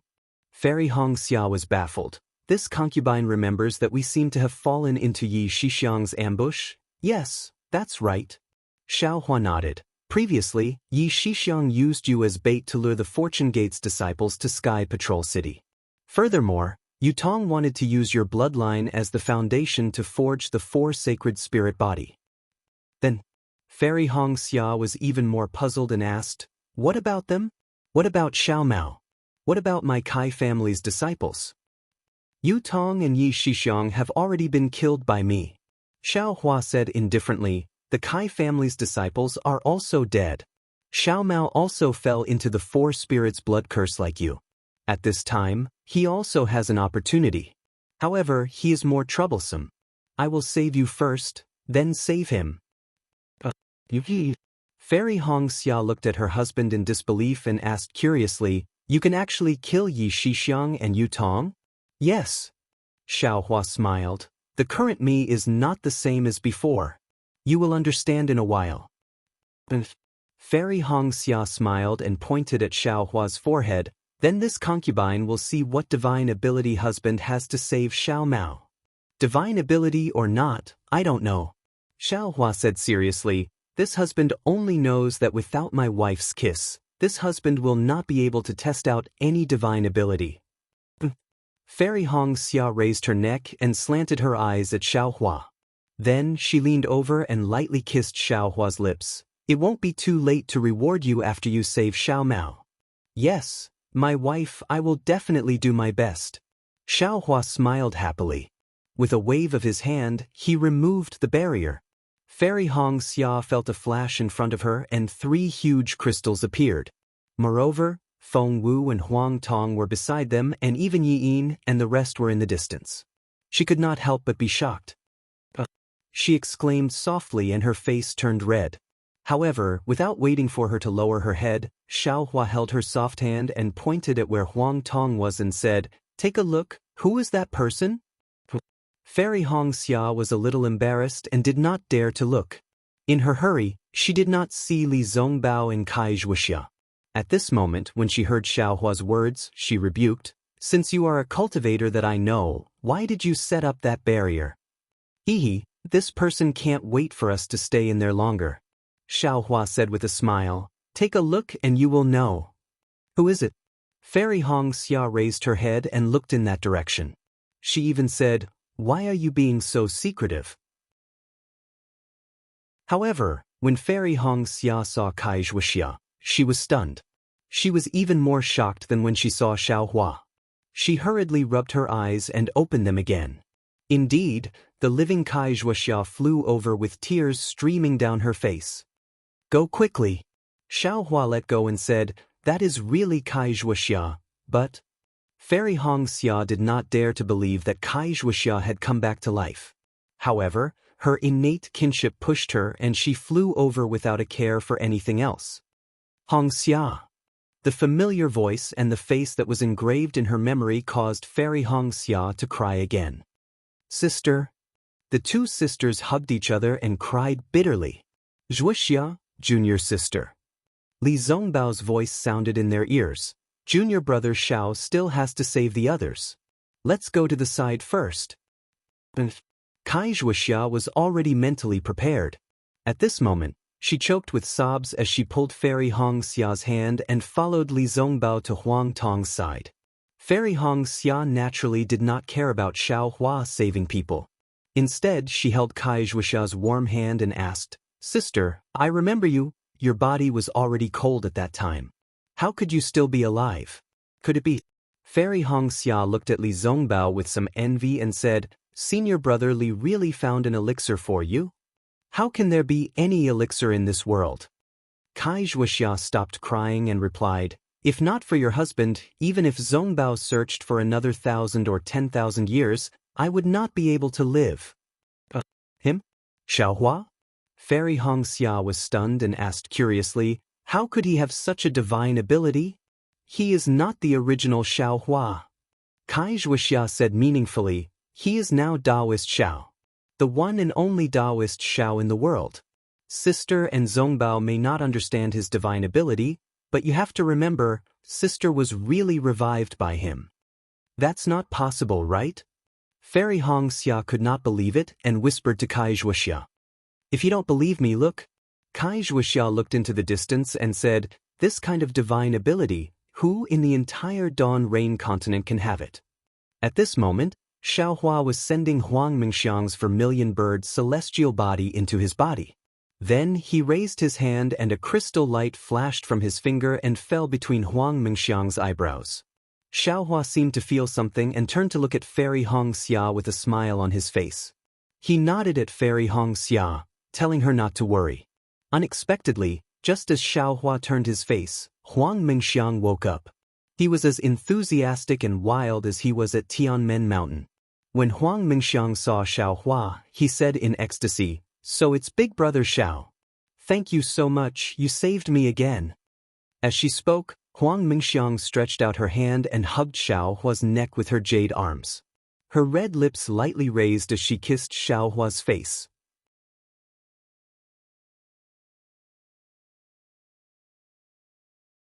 Chapter 5195.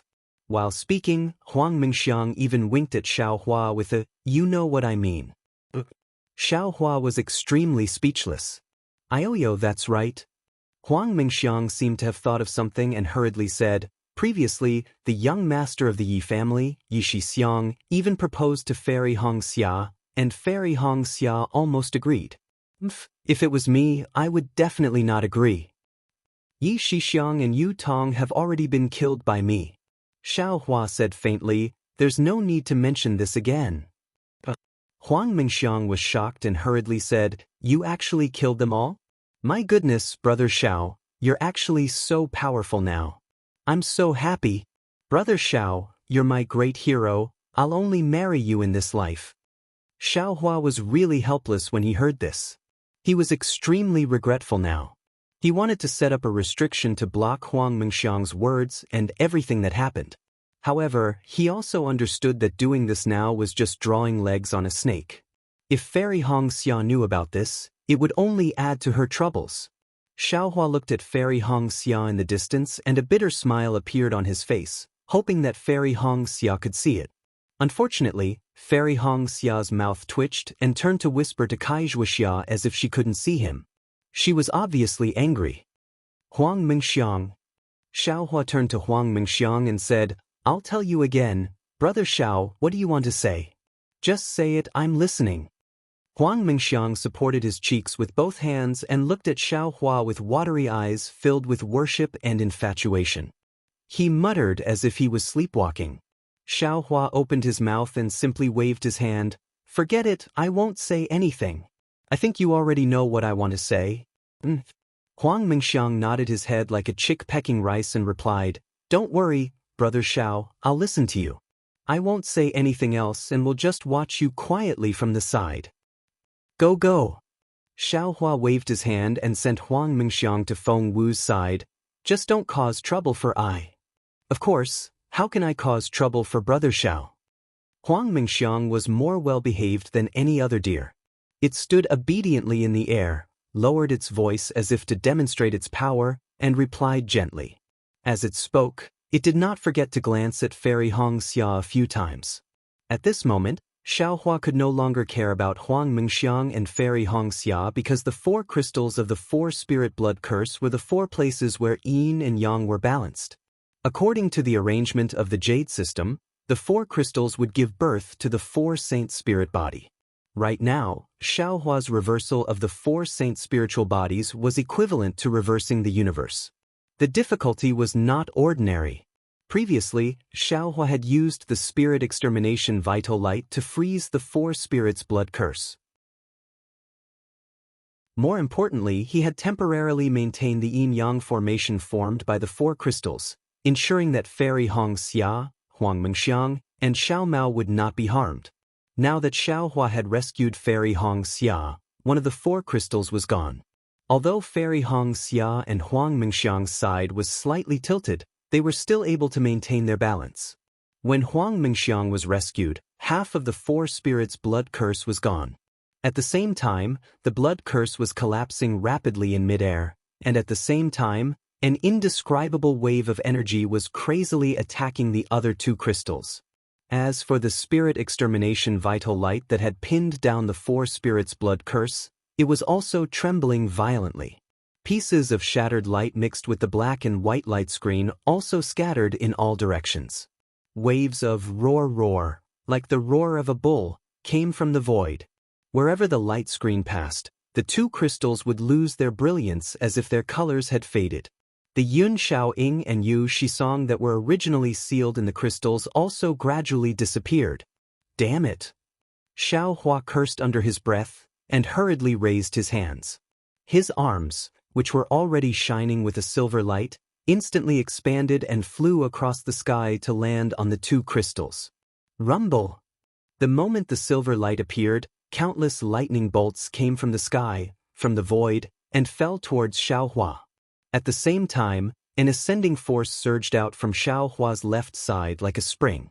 Not only that, an unparalleled aura that was similar to an oppressive pressure was emitted from Xiao Hua's body, rushing in all directions like a tidal wave. Whether it was Fairy Hong Xia, Huang Mengxiang, or the rest, they were unable to stand firm in the face of this aura. Their bodies trembled, and fear appeared in their eyes. Go! Huang Tong and Feng Wu looked at each other, and Xiao Hua's roar came from the bottom of their hearts. The two clones did not dare to delay, and with a wave of their sharp claws, they brought everyone to fly into the distance. Although they flew quickly, they were still not as fast as the immortal spiritual aura. Fairy Hong Xia and the rest were like mortals drowning in a river, surrounded by terror. If Fairy Hong Xia and the rest were like this, how could the Fortune Gate disciples, Sky Patrol City's sword cultivators, and the disciples of the Cultivation World's 3 great paths be any better? One by one, they could not even summon their true chi and true essence, and fell onto the snowy plains, looking at the godlike Xiao Hua in horror. Pooh! Xiao Hua controlled the 2 crystals, opened his mouth, and sent a mouthful of true chi into the sword gourd. Woo-woo! The sword gourd let out a trembling sound, and the spirit execution vital light shone brightly. Ka-ka-ka! Waves of cracking sounds came from the void, as if the place where the spirit execution vital light was targeting was unable to support the collapsing 4 spirits blood curse. Looking at the other side of the collapsing 4 spirits blood curse, cracks as thick as a child's arm appeared along with the lightning bolts, right at this moment. Seeing the inside of the 4 spirits blood curse being annihilated, Xiao Hua clenched his teeth and secretly shouted in his heart. Borrowing the ascending force of the nearby void, he waved his right hand. Rumble! A huge rumbling sound was produced from the silver tiger crystal. Under Xiao Hua's strength, the huge crystal trembled and moved, with Xiao Hua's current divine ability, not to mention a crystal, even if it was a mountain, if Xiao Hua wanted to move it, he could do it with a wave of his arm. However, this 4 spirits blood curse was created by Yutong with reference to the immortal world's immortal array, and the blood curse claimed to be 1. If Xiao Hua wanted to reverse the blood curse to move this crystal, it would be even more difficult than moving a mountain. Moreover, Xiao Hua also had to consider the life and death of Xiao Mao and Hamba inside the crystal, so he was even more cautious. Seeing that the crystal had only moved a few zhang, its speed began to slow down again. The 2 crystals produced a suction force, and the other side of the collapsing 4 spirits blood curse gave birth to a strong pushing force, preventing the crystal from moving. Damn it! Xiao Hua understood that this was the natural rejection of yin and yang. If he wanted to reverse yin and yang, he had to take out a divine ability that surpassed the laws of this realm. He raised his head to look at the tribulation clouds, then looked at the nearby thunderbolts and immortal spiritual energy, and couldn't help but curse. If I forcefully activate my immortal spiritual energy, I might be able to send this crystal to the other side of the 4 spirits blood curse, but the immortal spiritual energy in my body will definitely be activated to an extreme degree, and my ascension will be unavoidable. However, if I don't move the crystal, the entire 4 spirits blood curse will be destroyed in a moment, and these 2 crystals will also be destroyed. Not to mention Xiao Mao and Hamba surviving, even their souls won't be able to enter the cycle of reincarnation. Thinking up to here, Xiao Hua hesitated. After all, there were only Xiao Mao and Hamba inside the crystal, and there were billions of living beings in the 3 continents. This simple comparison was easy for him to make a judgment. Let's activate the lightning escape first. Xiao Hua didn't dare to use the immortal technique again, and while retracting his immortal spiritual energy, he pondered. If the lightning escape doesn't work, then I'll try to put the 4 spirits blood curse into the space. Of course, when Xiao Hua released his divine sense earlier, he already knew that the 4 spirits blood curse was an independent entity, and he couldn't activate it even if he used the immortal technique. Now, even if he released his divine sense and mind, it wouldn't be easy to put this crystal into the space. Rumble. Xiao Hua's body moved at will, the lightning around his body flourished, and he activated the lightning escape with all his might. He abandoned the flame dragon crystal and placed both his arms on the silver tiger crystal, pushing the crystal towards the other side of the 4 spirits blood curse. Amidst the lightning, that seemingly thin body actually became blurry, and the crystal that had already started to slow down accelerated once again. In the end, a multicolored ball of light gradually appeared in front of Xiaohua's eyes. Xiaohua was clear in his heart. His lightning escape had activated the light escape, and the crystal in front of him might not be able to stop his light escape. In other words, he might not be able to push the crystal anymore, and he would pass through the crystal and enter the other side of the crystal. Xiaohua didn't dare to be negligent and hastily retracted his magic power, carefully maintaining the edge of the light escape. After a long time, time seemed to have already become imperceptible at the edge of the light escape. Xiaohua's arms sank, and the crystal encountered an indestructible barrier, unable to move forward even half an inch. Moreover, an even stronger suction force behind Xiaohua was like a giant hand of heaven and earth that grasped the crystal, trying its best to snatch the crystal away from Xiaohua's hands. Xiaohua understood that this was the most crucial moment. He had already pushed the crystal to the point where yin and yang intersected. The crystal only needed to cross this barrier, and the broken four spirits' blood curse would definitely be balanced again. Not only would Xiao Mao and Hamba's lives be unharmed, they would even be able to absorb the bloodline power within the crystal, which would be extremely beneficial to their cultivation. Rumble! Xiaohua once again activated his magic power, and where the lightning passed, Xiaohua's figure disappeared by more than half. Xiaohua hurriedly emptied his hands, and both his arms entered the crystal. Xiaohua was greatly alarmed and hastily retracted his magic power. That disappeared figure reappeared, and both his arms also withdrew from the crystal. What should I do? Xiaohua was somewhat in a predicament, and he inwardly pondered, previously, if it wasn't for my apprehension that Feng Wu and Huang Tong would trigger the four spirits' blood curse, I should have let them make a move together with me. Thunder Immortal is the most suitable, but he is also sacrificial, refining the 5 elements wishful heaven staff in the space, so there is simply no way for him to get out. Thinking of this, Xiaohua suddenly had a feeling of coming back from the jaws of death, as if he had realized something. P.S. Fellow Taoists who like this book, please go to Qidian to subscribe to support, cast a monthly vote, cast a recommendation vote, collect a collection, reward, and thank you for all forms of support. Thanks to Benbin, Xiaohua, Dongfang Yushan, Honghua, Chenfengoyang, Wu Qing, Aluan, Jeshan, Li Shao 777, Little Duan Demonis, Taoist Shao, Little Jian, The Blue Sky 1, Kai Gue Hun, Favorite Tanhua, Loyal Fan of Divine Cultivation, GUF 8547985, and so on. Today, I will update for you, but some of the names of the people were not completely counted, so I hope everyone can understand. In addition, if there are no accidents, today is the last update before the end of Divine Cultivation. I hope everyone likes it and cherish it. You're tuning in to the Passion Pages YouTube channel. We're so grateful for your support, and don't forget to subscribe to join us on this incredible journey through captivating stories. Your generosity through donations truly makes a world of difference, as it's the primary source of revenue that allows me to expand and enhance this channel for you. Thank you from the bottom of my heart for being a part of this adventure.